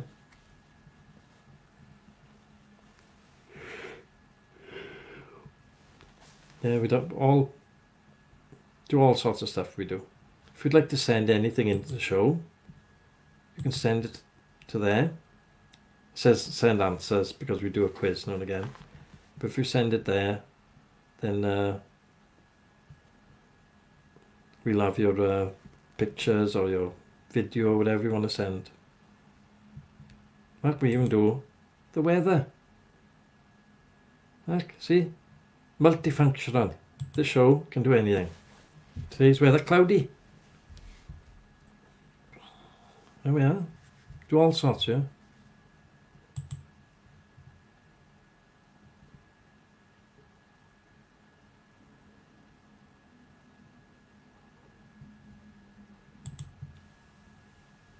Yeah, they are really expensive, aren't they, racing cars? Very expensive. I mean, I had a Porsche 911 Dean. There we are. Years ago. It was a flat 6. And it was really expensive to run. I blew the gearbox up. I went so fast on the motorway, Dean, right? I blew the gearbox, the main gearbox bearing.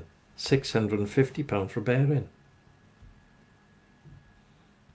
No good. I had to go to a place in Bridgend. I was looking after Porsche engines and stuff. 650 quid. Oh. And the insurance for me at the time was only 21. Insurance was £250 a month. Expensive. You love my accent, you? Welsh accent, see? Yes. £250 a month. That was then. I mean, if I had done 911 when you're 21 now, it would probably be about the same, I should imagine. But if you'd like to send anything in, Antoinette, you're more than welcome. We can play it on your photographs or singing. If you keep the singing, an MP4, about 50 meg or something like that.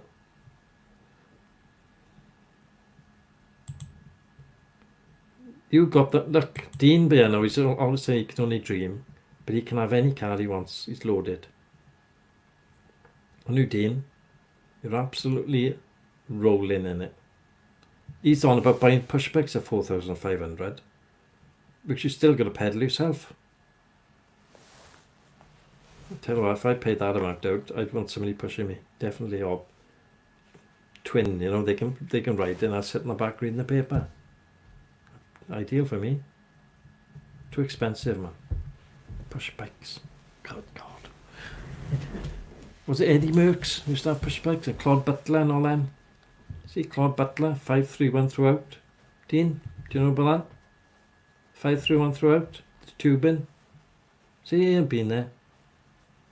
Yeah, Claude Butlers and all them. Expensive bikes in the day they were.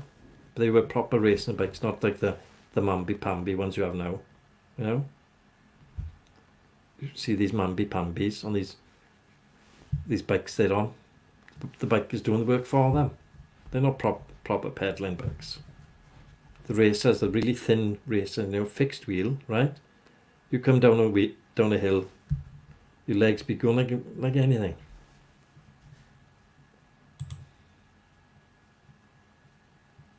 Yeah, £40, that's all you want to spend.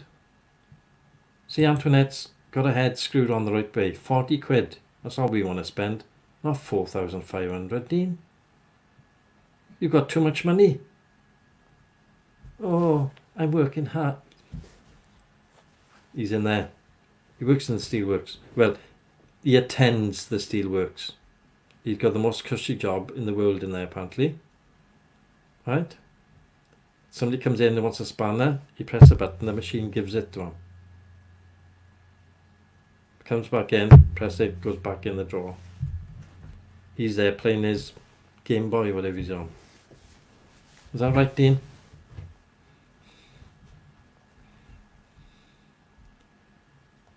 The reason why I had a 911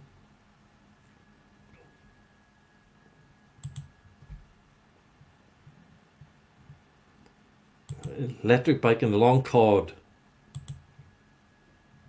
Eat more sprouts, Dean. When I left school, right, I'd done an apprenticeship, plumbing and heating, but I found it awful boring. Oh, it was boring. Central heating all day, pipes, radiators, boilers, dirt. Oh, boring. But on the weekends, I used to work on open air markets, right? I was selling ladies' fashions on open air markets. I had a stall, right? And I have all these ladies' Burketex dresses, all this stuff, right? I'd buy it from the West End in London, and I'd be selling them on markets. Saturday I'd be in Merthyr Tydfil, and Sunday I'd be in Tenby. I was making a fortune. I was out 7 nights a week. Martha's Vineyard in Swansea, right? Out every night. So I had to give up the plumbing because it was too boring. But then I was doing markets then during the week. But I was selling a fortune. I was doing leather coats, leather trousers, getting them really cheap, straight from Italy. That's why I had a 911. See, couldn't spend the money. I was going to go to the junction in Margam, right? Me and my nephew, right, where should we go? London or Swansea? We toss a coin. Or London. Let's go to the Hippodrome. Go up to London, right? 2.5 hours, we'll be in London, parked somewhere near the Hippodrome. We go in the Hippodrome, disco, right? You enjoy yourself, champagne, £25 a bottle, yes, enjoy, right? Go around the shop, then there's a bagel shop. Michael will know where this is. There's a bagel shop around from the Hippodrome, used to be. We'd have some bagels in the morning, right? Go back, sleep in the car. Right, give a knock on the window then from the traffic warden. Can you move this car? Yep. And then drive back home. That'd be Saturday night. We do a regular toss of a coin. It'd either be Martha's Vineyard, Swansea, or Hippodrome in London. Next day then, drive back home, market. Mad it was. You go, Michael, you. See you, mate. See you tomorrow.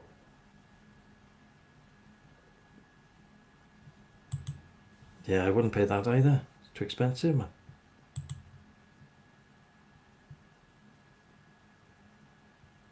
I bet they do. So you all sleeping? No, my steak market's rubbish. Good morning, Michael Lewis. How are you? It's one Michael out and one Michael in next. Swapping places. Bye, Michael. Hi, Michael. It's funny, isn't it?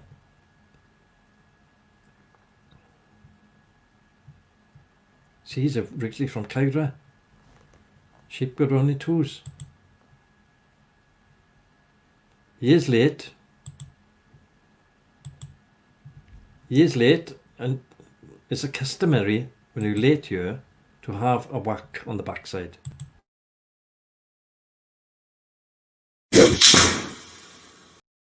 That's just like one because you're new. Normally you have 3.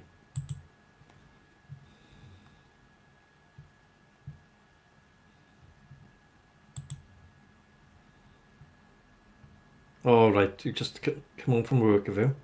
Oh, it's not so bad then. But you still get a whack. See, John is, he's gone to take his granddaughter to school. And he's got to do some concrete stuff, you know. So, I don't think he'll be back till later on. But we've been in here since 8 o'clock. We had a bit of a talk in about how the shops are ripping us off. Selling us small packets of food, like I was saying last night, you know. But Antoinette then, she came in.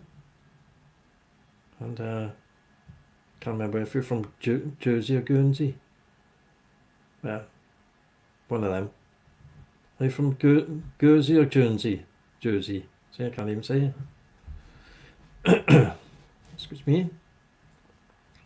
But we welcome everybody in the show. Anybody can come here, have a chat. You have to watch and replays, eh? Yeah. We have a good chat. But then it's all a bit of fun, you know. He loves his concrete figures, doesn't he? Yeah. But we've done loads. We've got ghost stories as well. Antoinette, we can have a look. You see some ghost stories we've done. And we tried to get ghost stories that they've actually happened to people. You know, I done one now for last Saturday. Guernsey, see? I was getting it wrong. Sorry, love. So Antoinette is from Guernsey. So is it nice over there? I've never been there, Guernsey. Must be nice, isn't it? I bet the weather's nicer than South Wales. Very cloudy here. You've got found. Oh, never mind. Somebody got to live up there, Shalom. Caira? Caira's in a place called My Steak. The Navigation, innit? Pub up in Caira. And Wendell's Fish Bar. And then further on then, in the fork of the road, if you take right, there used to be a pub up there called the Blan. Do you know that, Shalom? Not a cloud in the sky. Oh, we just got clouds and not a sun in the sky in Wales. It's very cloudy here. Very cloudy. But it's supposed to be dry today, that's the main thing. As you can see, weather today cloudy with rain. Top temp of 12, low of 9. See? That's from the Met Office. It's partially dry out there. Dean's going for a cycle on his very expensive bike.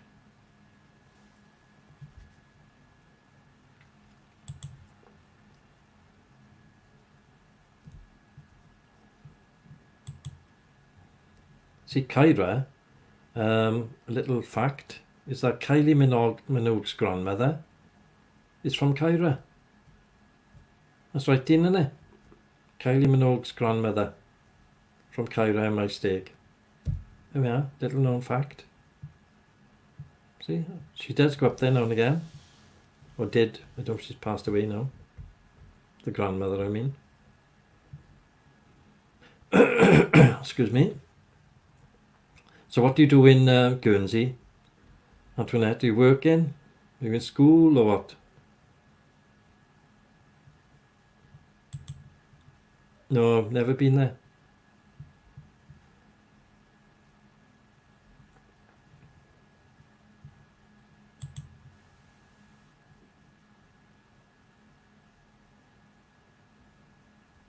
Oh, she don't know where. Yep. See, you knew.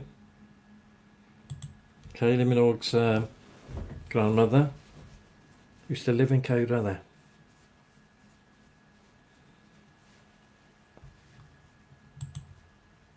Learning medicine, oh that's hard, isn't it? Very hard learning medicine. Oh, look who's just got up. Kyle, you're 2 hours and 4 minutes late. 2 hours and 4 minutes late. Carrie's gone for breakfast. Have a lovely day, Carrie. Enjoy yourself.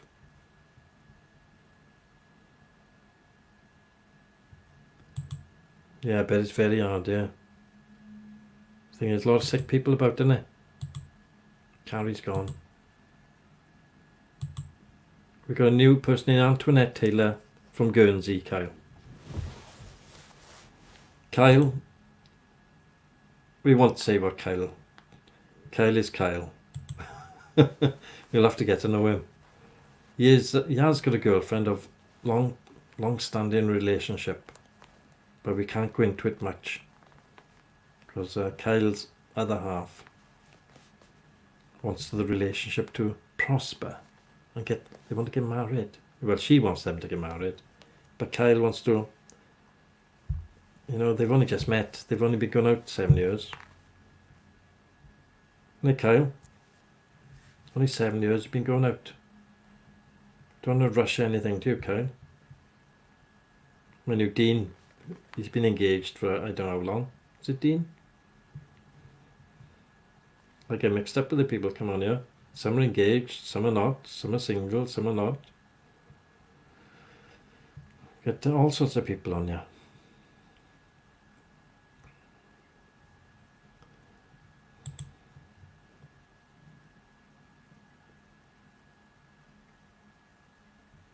Five years. That's it, see? But Kyle's still trying to work it out. He's only been with her 7 years. If you're trying to work a woman's brain out, you'd be there for eternity.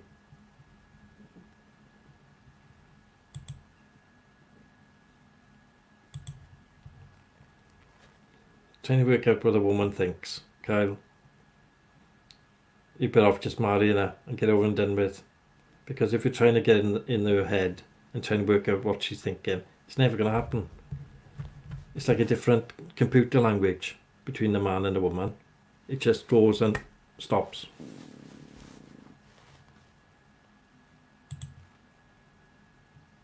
Yeah, look, 15 years Dean's been engaged. 15. Dean, I gotta do your certificate later. I don't know, we'd like just having a chat. I know. Fee keeps on dropping the hints as well. Fionn. That's Kyle's girlfriend. She's dropping the hints.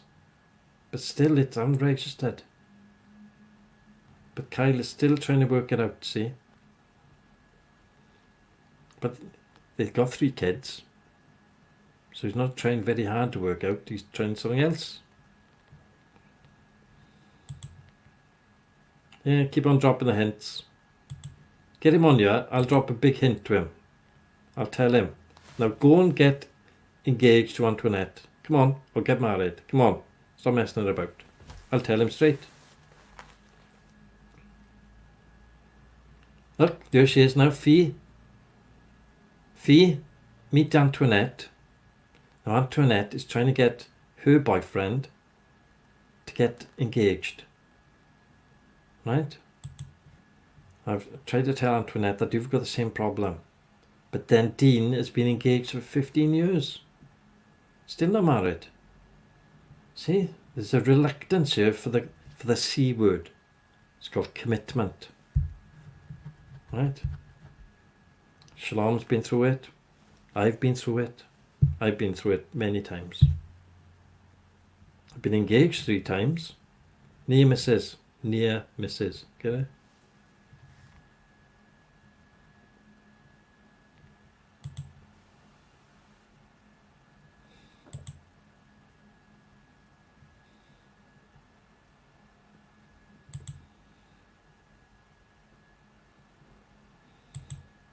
Look, he's changing the subject now, quick. Quick, talk about football. Quick, talk about football. So Antoinette is in the same boat. See, we're no different, are we?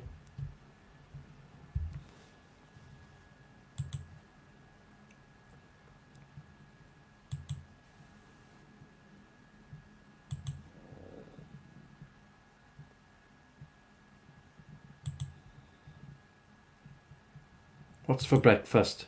Well, whatever Fee is going to make you. Because you're not going to be cooking it, are you? The chubster, he's in bed. He's watching this from bed, Antoinette. He's in bed now, Kyle is, right? Demanding food. Poor Fee is going to... She's got a waitress uniform on. She's downstairs, and there's a little bell. And he pulls the cotton bell for the waitress so she can run upstairs to Kyle. Yes, Kyle, what can I do for you? She got a pad, or eggs, bacon, sausage, egg, bacon, sausage. Cup of tea? Yeah, cup of tea. And then she runs back down, does all the cooking, comes back up on a tray, puts it on Kyle, but then, and he has all his breakfast. See, that's what it is.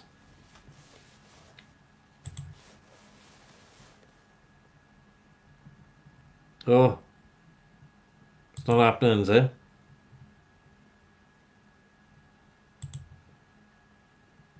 Oh, your bedroom downstairs, is it? Well, easier for the kitchen. That bit of cotton, it's only over there then, isn't it? Easier. Go straight over there. Fee, you can shout, can you? Fee, sausage, egg. I'll tell you what, go to McDonald's, give me a breakfast. Is that what it's like? Does she go and get breakfast from McDonald's for you? You can look after the children, can you?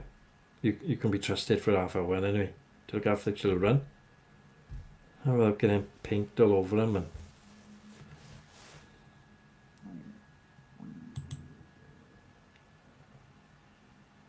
oh, they got a bedroom upstairs, are they?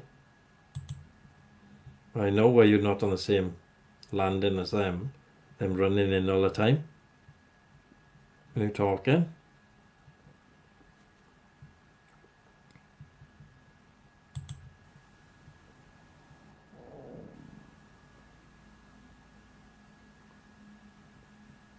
Yeah, exactly. Go and do your own breakfast.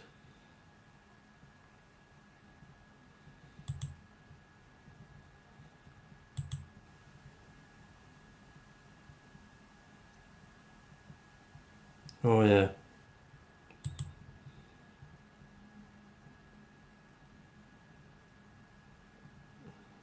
That's why, Antoinette, you're not making him breakfast. You've got to cross over that divide, haven't you? In other words, you've got to get up and do it.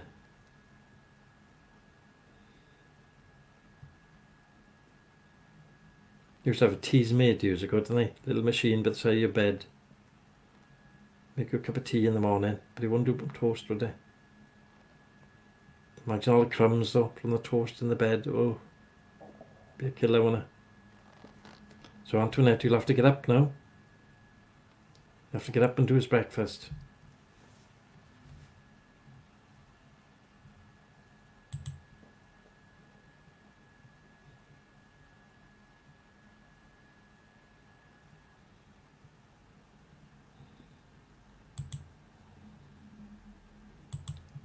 See, Kyle and Fia having little pre-marriage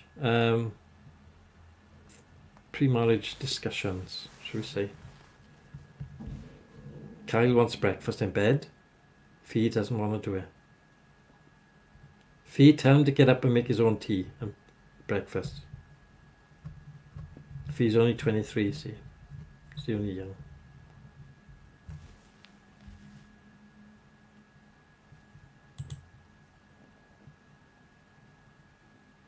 Well, you're not. Kyle, it don't work with you.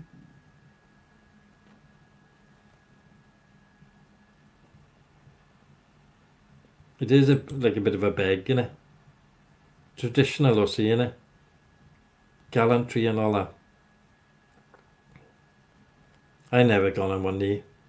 I've been engaged 3 times. I'd rather sit down, pull a seat up, innit? Look, tell her like this. Look, you're good at making tea. You're good with the kids. I found this ring, B&M's. Put it on your finger, look, but go and get the breakfast on.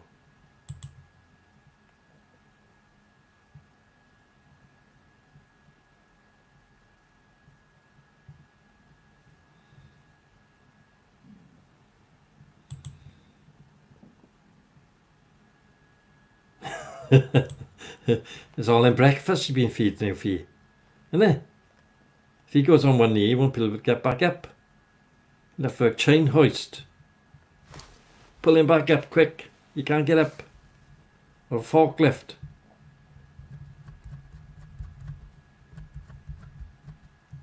You're 24 now, are you, Fee? How old are you, Antoinette? You're about 20, are you? In your 20s? See, if Kyle goes on his knee, he won't be able to get back up. Gravity's holding him down. On his belly, of course. Yeah. Shlom, it's only been used 3 times. 24, yeah, I thought so. Yeah, I've only used the same ring, right? I've had 3 engagements, and they've all had the same ring. Basically, Antoinette, what it is, I find a lady that I fancy, size 10. I know that the ring's going to fit then, right? So the first one, size 10, ring, right? Don't want to be engaged anymore. Okay, let me have the ring back. Right, take that one off. Right, find the next one. Don't have to be the same week. 2 weeks or 3 weeks, whatever. Yeah? So that ring then, go on that one, the next size 10. Right? Oh, that didn't work out. Right, bye-bye. A couple of weeks later, another one. Yeah, great. See, you've got to, men got to keep the ring though, see? Because the ring is a contract for you to get married. But if you get the ring back, there's no contract. See? It's only fair. Plus it costs money, doesn't it? Men got to buy that ring all the time. So you can have a lend of the ring if you want, Kyle. When you break up then, I'll have the ring back. What do you reckon about that, Kyle? Is she a size 10 though? You size 10 fee? If you're size 10 you can borrow the ring.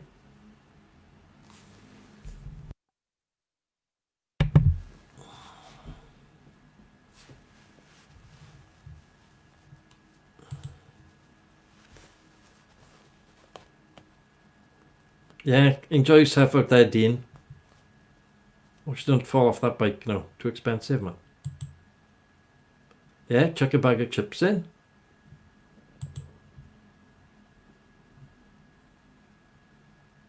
Yeah, I am a bit of a gigolo. You're right there.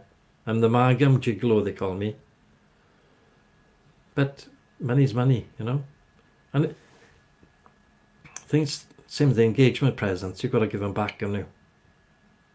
Right?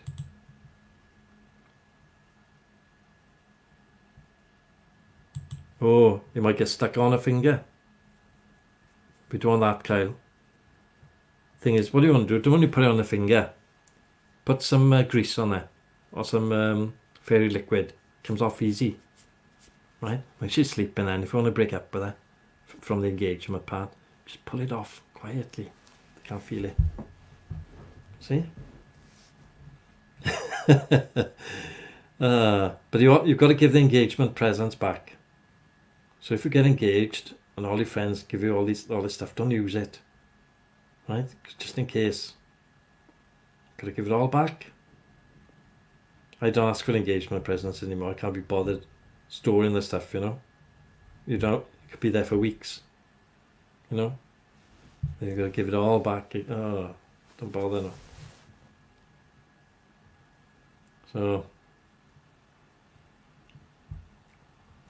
So if I look around now, I got to look around for a size 10. Woman with a size 10 fingers, you know. Should take out, when they're measuring things, measuring rings, shouldn't I really? Before I propose to them on the chair, not on the knee. Let me try this on a minute, love. Oh, it fits.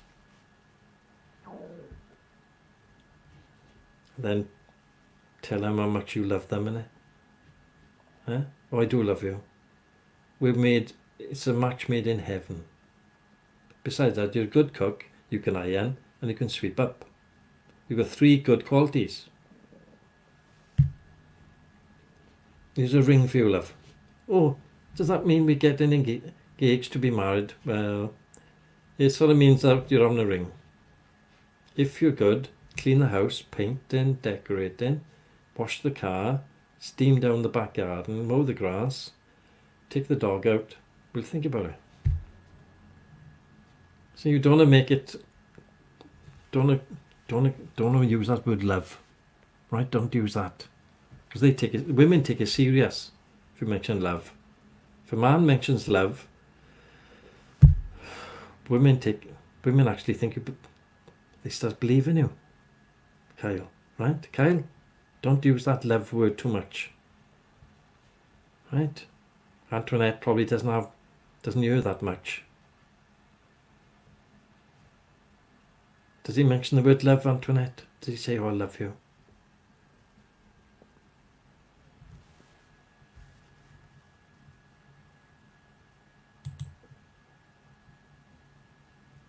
Oh, he's off.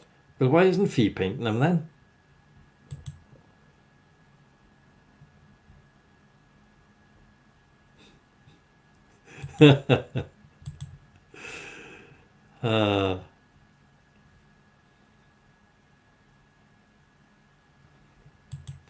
Kyle, you're too easy on that girl. Tell her, look, if she wants to get engaged, get doing that woodwork. There we are, see? Look, Shalom loves it, see?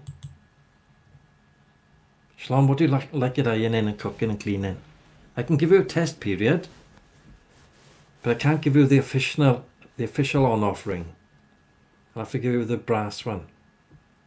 We can give you a test period, yeah? See if we've got a cleaning, ironing, cooking, washing, car, weeding, cutting the grass. We can give you a trial, you know. But you mustn't tell any of your friends, just in case it doesn't work out, you know.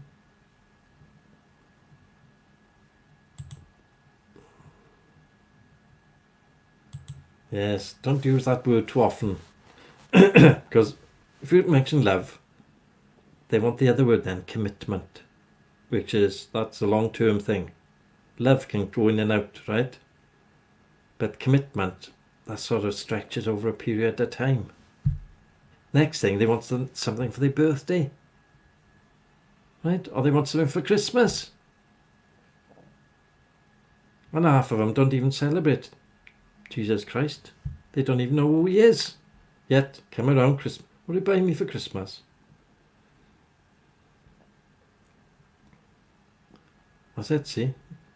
They want all that. They want all the love and everything.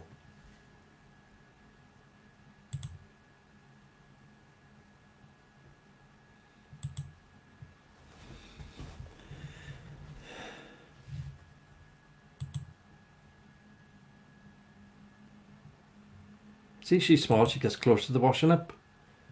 That's the way I like to see it.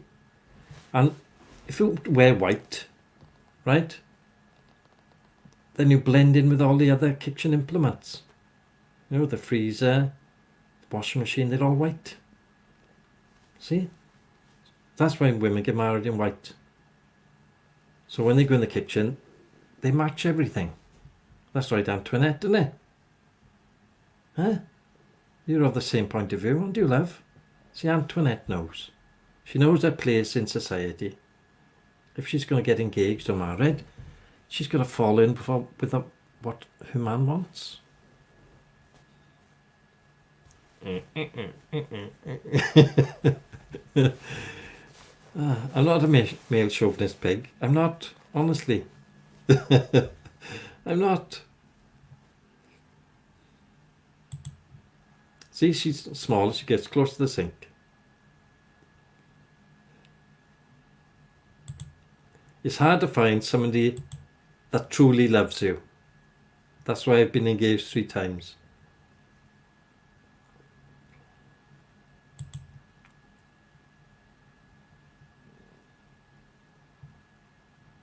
You'd have to fall in, would he?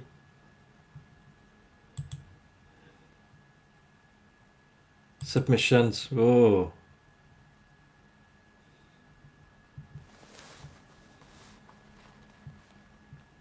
See, men are the hunter-gatherers and the women are the cleaner-uppers, aren't they, generally? So a man goes out to work, gets the money, and the woman spends it. Well, that's how it is now. You know, the Iron Age times, when the man would go out doing the work, bring back the food, the woman would be there. What do we bother for again? You bought too many pots, love. INH times, isn't it? You have the pot, when they. She gone and bought some pots from Mrs. Francis across the way. I had to buy these pots. Don't they look lovely? But we haven't got any shelves. They haven't been invented yet, love. But they look lovely on the floor. See, and then it started then. Whenever the man would come home with the money, the women would spend it on stuff that they only bought it, right, because they wanted to show their friends, look, we got this. Oh, we got this. No, we got this big TV. We got to open the curtain so all the neighbours can see it. Oh, look at that size TV they got. My neighbours opposite, they bought a 56-inch TV. Right? It was massive. Blinds open. Look at what we got. So I went out, I bought a projector. Right? And I was projecting the film on the side of the house. It was 16 foot by 16 foot. And they were looking across, they couldn't believe it. I had a big projector. Oh, look, don't need a 56-inch when you've got a 16-foot TV. They closed their blinds after that. They give up.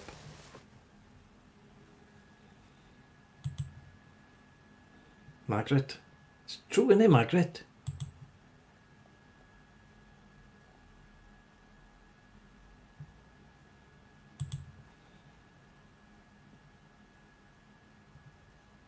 Yes, it's right, man. It's right, that's what's happening here, see? You got all these egotistical people there. They want to show their TVs. Oh, look, I'm doing well for myself. I've got a 56-inch TV on tick. That's where they don't put that on tick bit on the end, right? So I go out. Ooh, massive. Huge it is. Inside the house. They can't believe it. They look at him across there. Look what he's doing. He's projecting on the side of his house. They feel then, oh, 56-inch TV isn't big enough. But they can't get a big enough one in their room, see? And they can't copy me. That's copying. There's my projector. Did have it here somewhere. It's only a small thing it is. I can't remember where I put it. This room is full of stuff.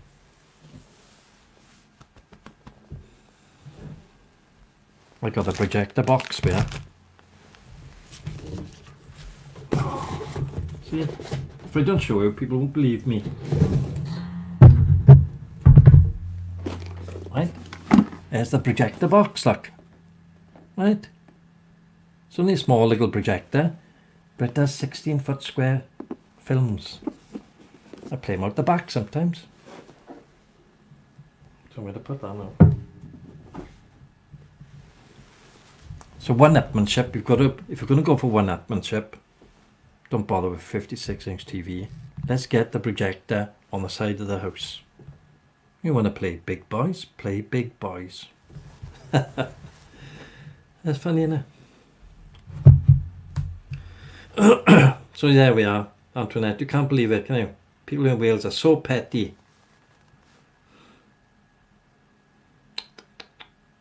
It's good fun, though, isn't it? I like watching cartoons on the side of the house. You know, as long as it's not raining, right? Go and sit outside the house, put the projector up on the side of the wall, sit behind the wall so nobody can see you. And I'm giggling to myself behind the wall, watching Tom and Jerry. And you see you can hear cars slowing down, passing the house, and they can't believe what they're seeing. Tom and Jerry is 16-foot square. Great, man. It's not, you know, bit of fun, innit? Gotta wind people up, see? If I do it in the house, the screen's the size of the room. It's too big, you know. Your eyes can't focus. Beside the house is great. Laurel and Hardy. You could have motor racing on there. It's great in the summer. Not that we've had any summer to try it. But next time we have some summer, I'm going to put it outside, we'll have motor racing on there. I can stream the show then, and you can all have a look at the motor racing on the side of the house. See? Great fun. You only live once, you might as well enjoy yourself, innit? Right? A 56-inch TV, or 60-inch or whatever, 700-800 quid. Projector, 300 quid. Great. Plus you can use it for your computer. Connect your computer up to it and play your games or whatever they play, you know. So I hope we've enlightened you here, Antoinette. All the stuff I said about women and all that, take that with a pinch of salt. When I fall in love with somebody, it's head over heels in love. Right? And that ring comes out. What I do though with the ring, I do give them a brand new box, so it looks like it's a new ring. Right? I changed the box. You can, if you go to the jeweler and say you've lost your ring box, they'll give you a high quality. Sometimes the box is worth more than the ring. Right? Put the ring inside. Nice bit of gold ribbon on top. Right? You haven't got to go on one knee. It's traditional to one knee, you know. But now it's sit by the side. It's just as good. Sit by the side, you know. Yeah, use that ring thing you're on about. Oh, break their heart. Oh, it's so lovely. Oh, three diamonds. Well, cubic zirconia, really. But 3 diamonds, love. Yes. Oh, yes. It's not just any old gold. This is Welsh gold. White gold. Oh, but it looks gold to me. Yeah, but white gold is gold, love.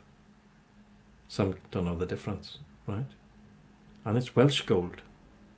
Probably came from China. But you've got to be romantic, see? Right?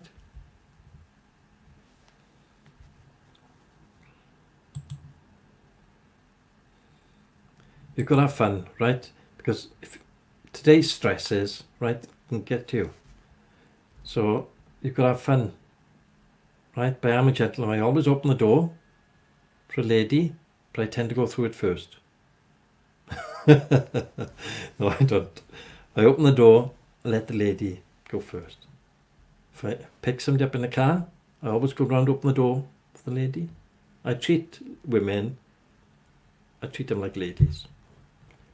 Later on, they turn out to be, later on, I'm glad to get them out. Come on, get out. Get out of the car yourself. Come on, you've let yourself down. And give me that ring back. Oh, I can't get off my feet. I always got some soap with me ready. A trick saw is good, right? Rub it on the finger. Come on. Up, off, right. See you again. Bye-bye. What about my stuff? Or black bags? You'll be outside the house tomorrow if you want to collect it, black bags. See? Never too harsh.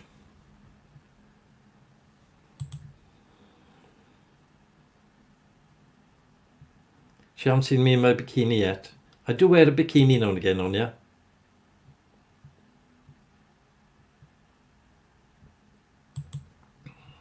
It is funny. I do wear a bikini. My man boobs are quite big, right? Don't want to get into smut or anything like that, but I do look quite tasty. So, but a couple of videos back, if you go back a couple, you'll see me in a bikini. I think it was orange bikini. I think it was. It was very I look very nice. See? We'll do anything on the show for subscribers, Antoinette, so please subscribe. You never know what you're going to see next. You might come across Shalom one day. She may be making food and hoovering around you. We might get her on a trial. Right? If she's good on the hoover, she progresses then, see? But we got to teach them how to use the washing machine, because a lot of women don't know how to use a washing machine. Right? Them buttons, they go like back and forth, they can't get it to go. Right? So they progress to the washing machine. The final hurdle then is they got to make some food that's edible. Something that even the dog would eat. Once they get to that stage, right? It's proposal time near enough. Right? Have a look at the ring. Size 10. Get them. You can get measuring rings now. You slip it on, you know. Does this fit? When they sleep in, do it, see? Slip it on. Oh, nice fit. Not too tight, in case they've got to come back off in a rush. Right, so put it on their finger there. Right? When it's proposal time. Then dip the new box from the shop. Get some of that gold ribbon. You know, use it, you nailed in it to make it go curly. You go like, I'm going to make the noise, it's optional. But it goes all curly. Tie it in the box like that. Then you've got to say, you've got to get romantic with them then. Right, this is the hard part. Right? You've been so good. I think me and you fit in lovely. That's about as romantic as it gets. Use the ring, chuck it over to them. Catch. Because if you're too close to them and you give them a ring, they want to kiss and all that, right? Slobbering all over you, kissing, and oh, you know, if they've been eating Marmite, the breath would be buzzing, right? Unless you give them a little spray, you know that gold spot spray, chuck it over to them first. Have a go at that first, right? Then chuck the ring over, catch that. Then they open it. Oh, does this mean, it doesn't mean anything, love, it just means we're sort of engaged. They put it on the finger. It's a bit loose. Don't worry about that. There's a reason for that. Don't worry about it. Right? And then off you go then. Have a night of passion. Right? Next day then she's up making the breakfast for you. Oh, she can't wait to tell all her friends. I'm engaged. I'm engaged. Right? She gets up. She phones her mother. Mum, I'm engaged. Are you? What, are you locked in the toilet or something? No, I'm not locked in the toilet. He's actually given me a ring. Has he? What's it look like? It's not the 3-stone ring, is it? Well, it is the 3-stone ring. But I think we could get married some point. Oh, that's great. Then the mother goes off and tells all her friends then. Right? They all have a party. Coming round. Tea, sandwiches, yes. They've got engaged, finally. Yeah. Oh, she's not pregnant, is she? I don't think so. Oh, some of them get pregnant and they got to get engaged quick. Oh, God, I didn't think of that. So the mother then phones up the daughter. Are you pregnant? No, I'm not pregnant, Mum, honestly. This is through sheer hard work and romance. See? The pitfall is the love thing. Don't mention it too much, because it could end up in a sticky situation.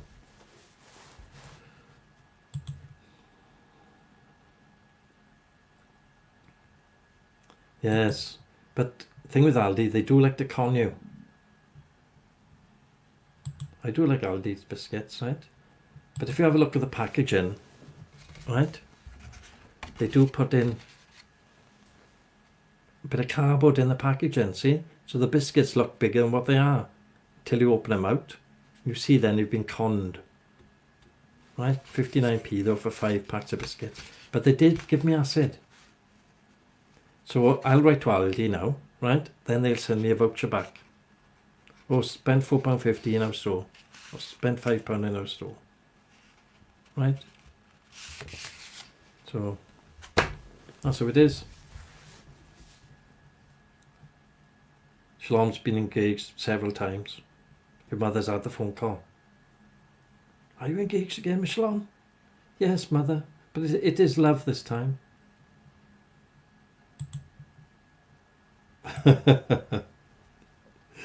Is it love this time, Shalom? Oh.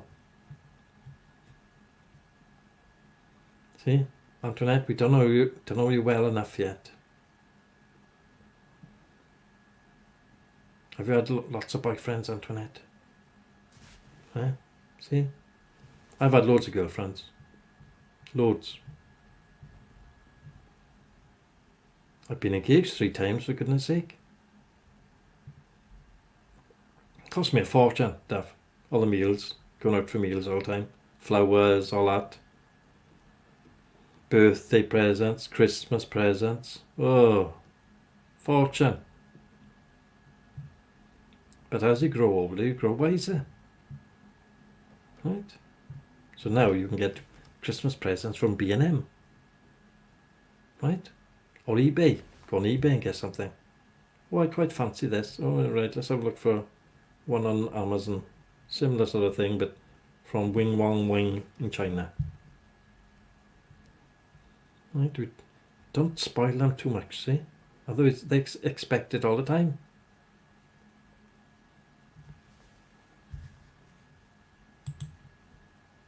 You've had your fair share, have you? It's hard to find one that fits in it, that works out. That's where relationship is hard work. Right? Do they like the things that you like? Do they compliment you? Oh, Antoinette, your hair's looking lovely tonight. Oh, that dress fits you. Oh, them jeans. Them shoes are great. I think them shoes are fantastic. A lot of women, like, if you say they got lovely shoes, they fall in love with you straight away. I used to know a sister, female sister, and all I said to her was once, I said, God, them shoes are stunning, I said. She was all over me.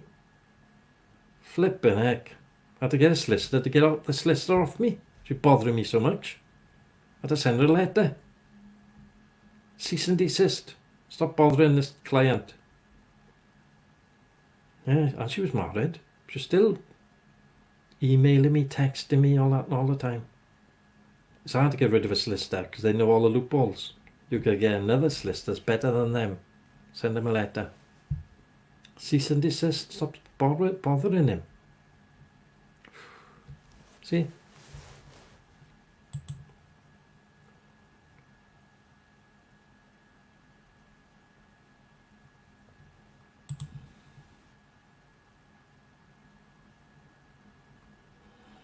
Yeah, that's generally the thing, isn't it? Men are generally after something if they compliment you. Yeah, they either want passion, which could be all sorts of things, can it? Best thing is not to fall into the trap. Right? Shalom. I'm not taking the mickey out of you, love. One day, the perfect man will come along. Right? White stick like that. Who are you? Where are you? Where by you? Oh, there's somebody out there for everybody.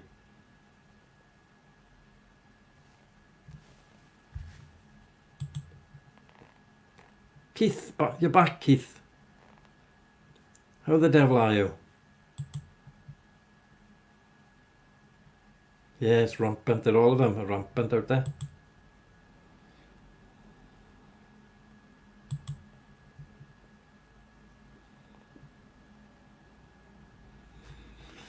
Keith Maxwell's in Australia, I believe. It's funny, the show stretches all the way off Australia, but it stops up the road. Round the corner, stops sometimes. Oh, I couldn't get on, couldn't see you. I don't know what the hell's wrong with them. We're on a long one this morning.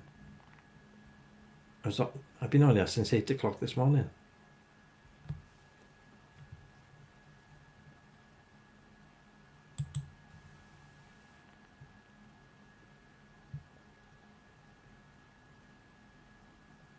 My favourite colour of pizza, I would say red.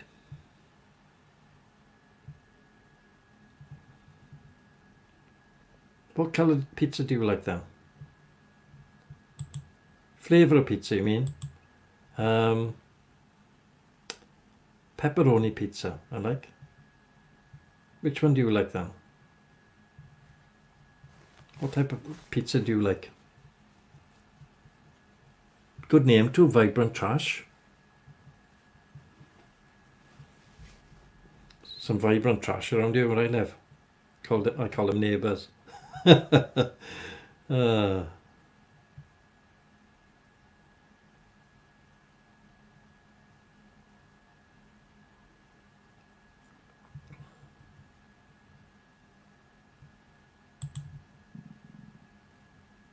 Pepperoni's nice, isn't it?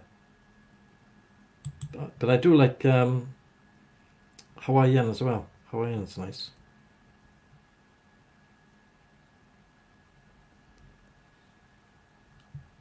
Cheese and pineapple. Yeah, I like that as well. Cheese and pineapple is lovely, isn't it? Can eat cheese and pineapple all day.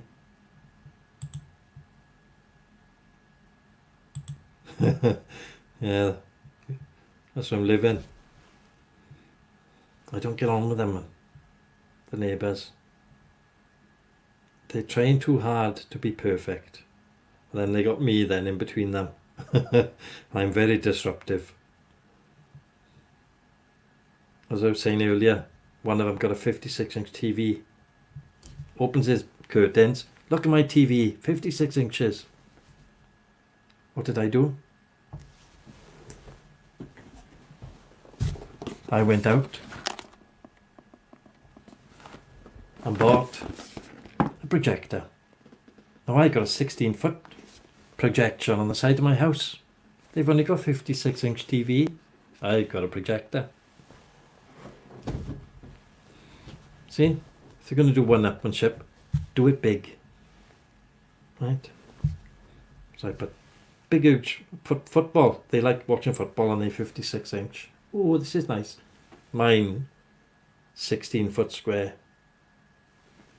4K. Come on, let's have it. Wind them up, see. I can't stand football really, but I put that on just to wind them up. All the neighbours are looking over. Look at that. Look what he's doing over there.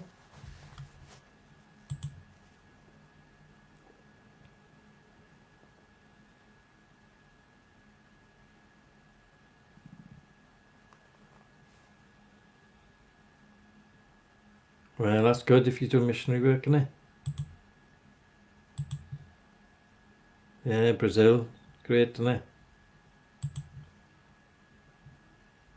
Yeah, she don't see her neighbours. You're lucky. I don't see mine either. I just don't know where your ears are burning. You can tell somebody's talking about you. That's what I get. Or if they're playing music too loud next door, I put on Indian music. Sitar, you know, dingy dingy dingy dingy dingy dingy dingy ding. I put that music on. Alexa, play various sitar music. Sitar music from Sitar Incorporated, whatever. Next thing, dingy dingy dingy dingy dingy dingy ding. I love it. Put my earplugs in. Sometimes I go out actually, leave that playing. It's an acquired music in it with the sitar. I go out, get in the car and off I go. Leave it play for a couple of hours. Come back, turn mine off. Quiet next door then. They've had enough. I've beat them down with a feather. See? Try to be nice to them, but sometimes they do get on my nerves.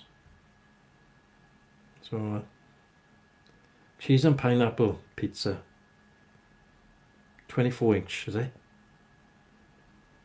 Thing is, you can't put them in your own oven. They're too big, aren't they?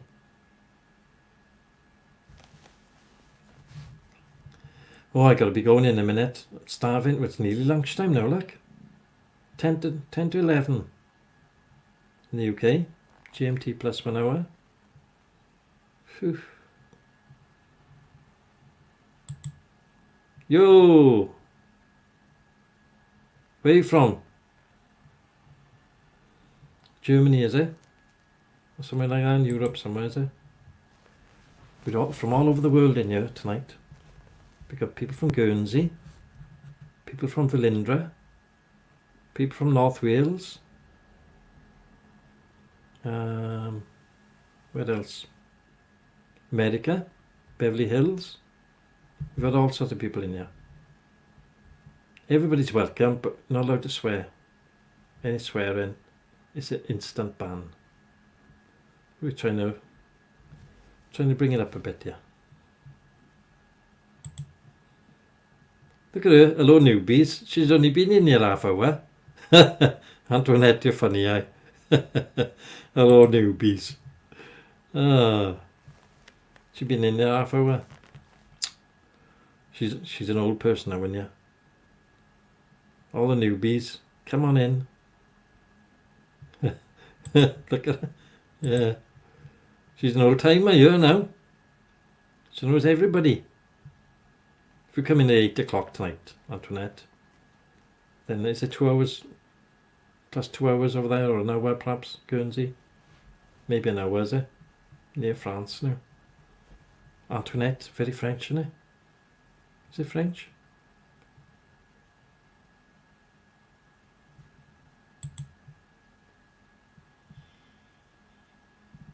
Oh yeah, coracle is very hard to control. Very hard. Coracles, they're round, see, aren't they? Pedal, go one way, go the other way. Going down a river, no real direction.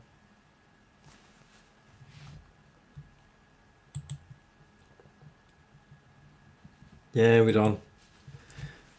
9 o'clock tonight now. Used to be 10 o'clock, but it was going on for so long, the chat. I won't be getting to bed till 1:30. Well, I'd be getting up then for the 8 o'clock in the morning. See, so 8 o'clock every morning with you.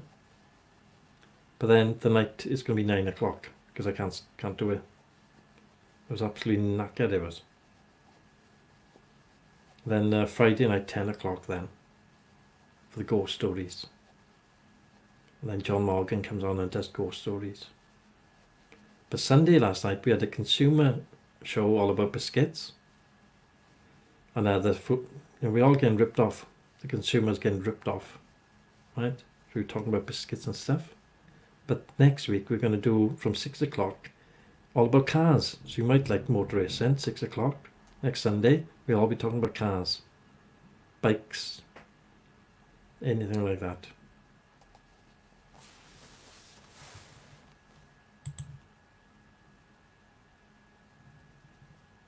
Yes, they're all editors. They're all nice, aren't they? Nice people on you. Everybody's nice. There's some older people, right, in their 70s. Some younger people in their 20s. But we're all nice to each other. Respect, you know. Yeah, you will. You'll be okay. You fit in lovely. Seem like a lovely person. Anybody's welcome on here. Can talk about computer gaming. I was playing it last night with my daughter. My daughter's got a really good laptop. It's got a 1050 graphics card in it, whatever that is. And it's really quick. So we were playing PUBG. She's good at it. She's only 12, right? But she's really good. She can use the guns. I get on there. I'm shot within 10 minutes. I tend to go into the game and hide. Is the best thing. You love gaming, do you play PUBG, Antoinette? My daughter loves PUBG. And that, what's that square one? Everybody's like that.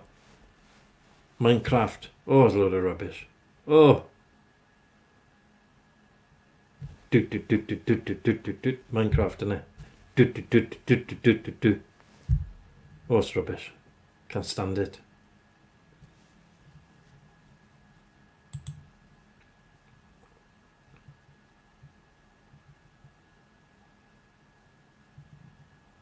What's RP? GTA 5, I heard that one. What's RP though? I don't know what RP is. A lot of girls, I think Sonia, who comes in and out, she loves playing on the PlayStation.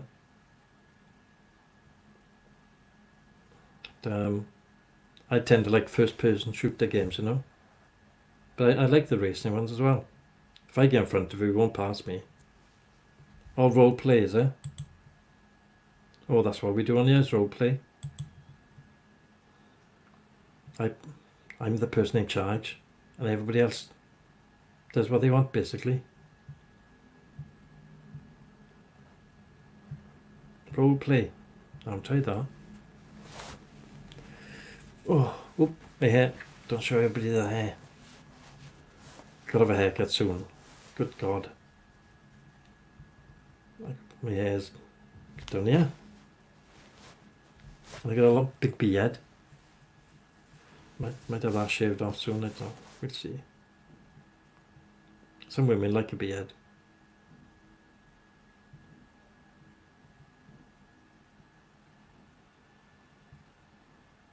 can use somebody chopping wood. I think it's my neighbours chopping the tree. I don't care, do what they want. Oh, right, everybody. I'm absolutely dying for a cuppa.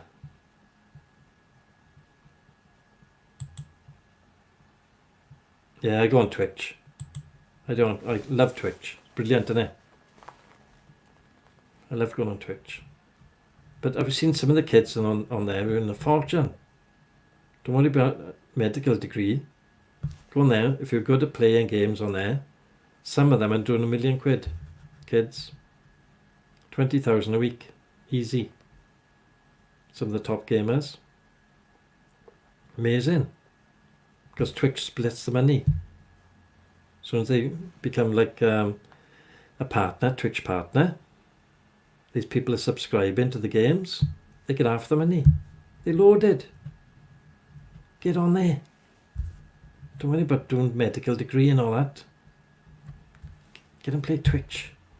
Gotta be good, haven't you? Gotta be good. There's a lot of girls on there. I've never seen them. They play a game like PUBG, then they're doing stretching and dancing and jumping around. But they got loads of young male followers paying the subs to see these girls jumping around.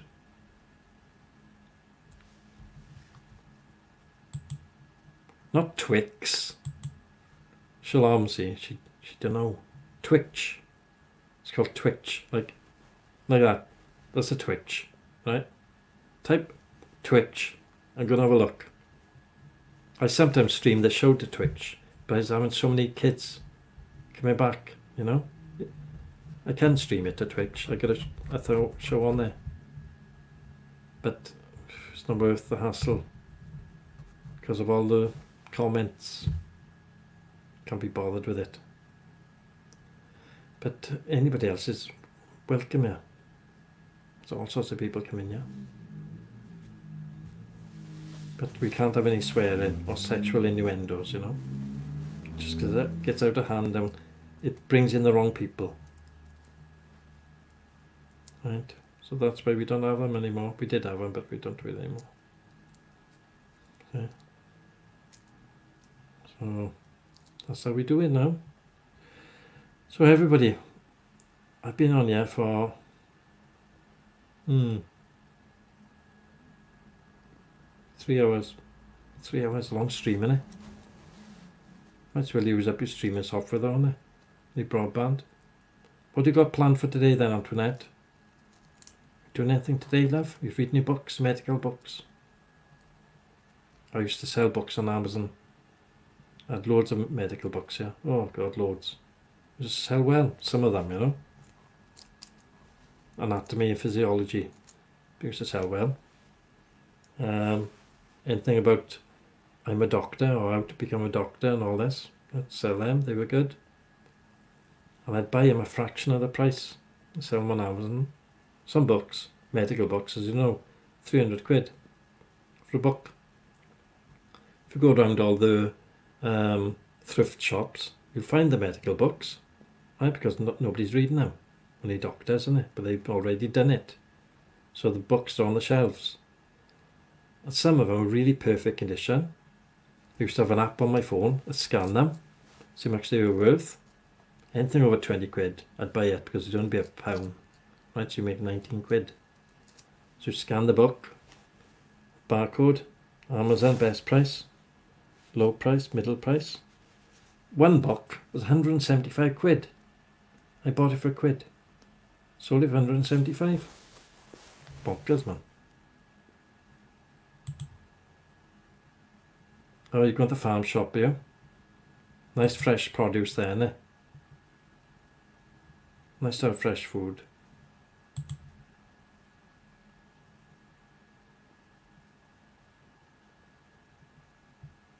Yes. I'll do the Twix, you do the dancing. Can you do belly dancing?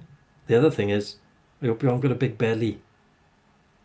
All them sprouts, I don't know who dancing around here. Can you imagine it? I have to open the window. You can't beat fresh, no. Still got to give it a good wash, haven't you? Because you don't know what they've been spraying, the herbs. The herbs, what do you call it? That stuff they spray on it, kill the bugs. Herbicides, is it? Something like that. Give it a good wash.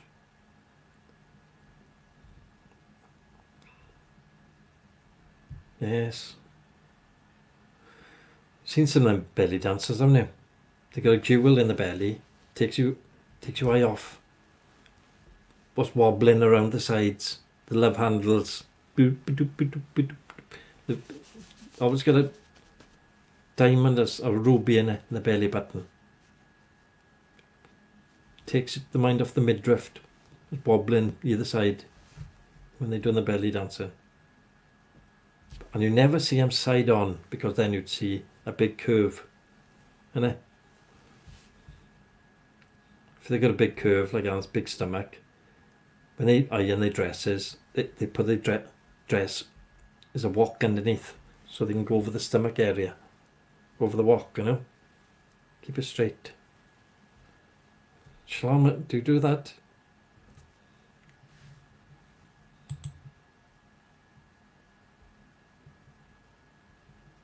Yeah, give them a good washing off first. If you ever get a big belly, always stick a wok and under your clothes. You can iron over the top then, see? Makes it nice and straight.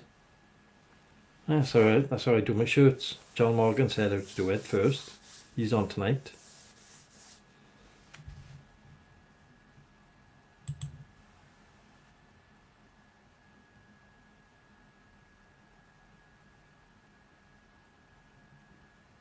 Yeah, you'll have to see my dancing video. Not the best. The girl was good though. The girl was very good. It's on my channel somewhere if you have a look. You see me dancing.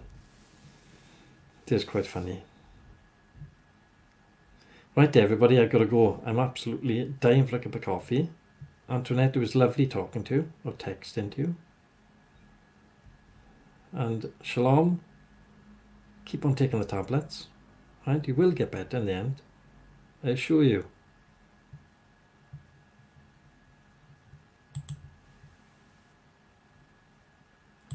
Have a lovely day out with your mother. Give your mother my love. Right? Tell her she's got a lovely daughter. Right?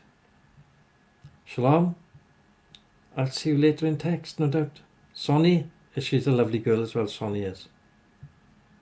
Right? Sonny Antoinette plays games on the GTA 5 and all that. PS5 is it? Have we got PS5 here? Expensive. See everybody later on, 8 o'clock, right? All the girls that come on here are beautiful. Right? They're all beautiful. But there's only one man that's beautiful on here. Ah, there we are. Right, everybody. I'll see you tonight, right? Have a lovely day. And keep safe, that's the main thing, okay? Please like, comment and subscribe. Thank you very much.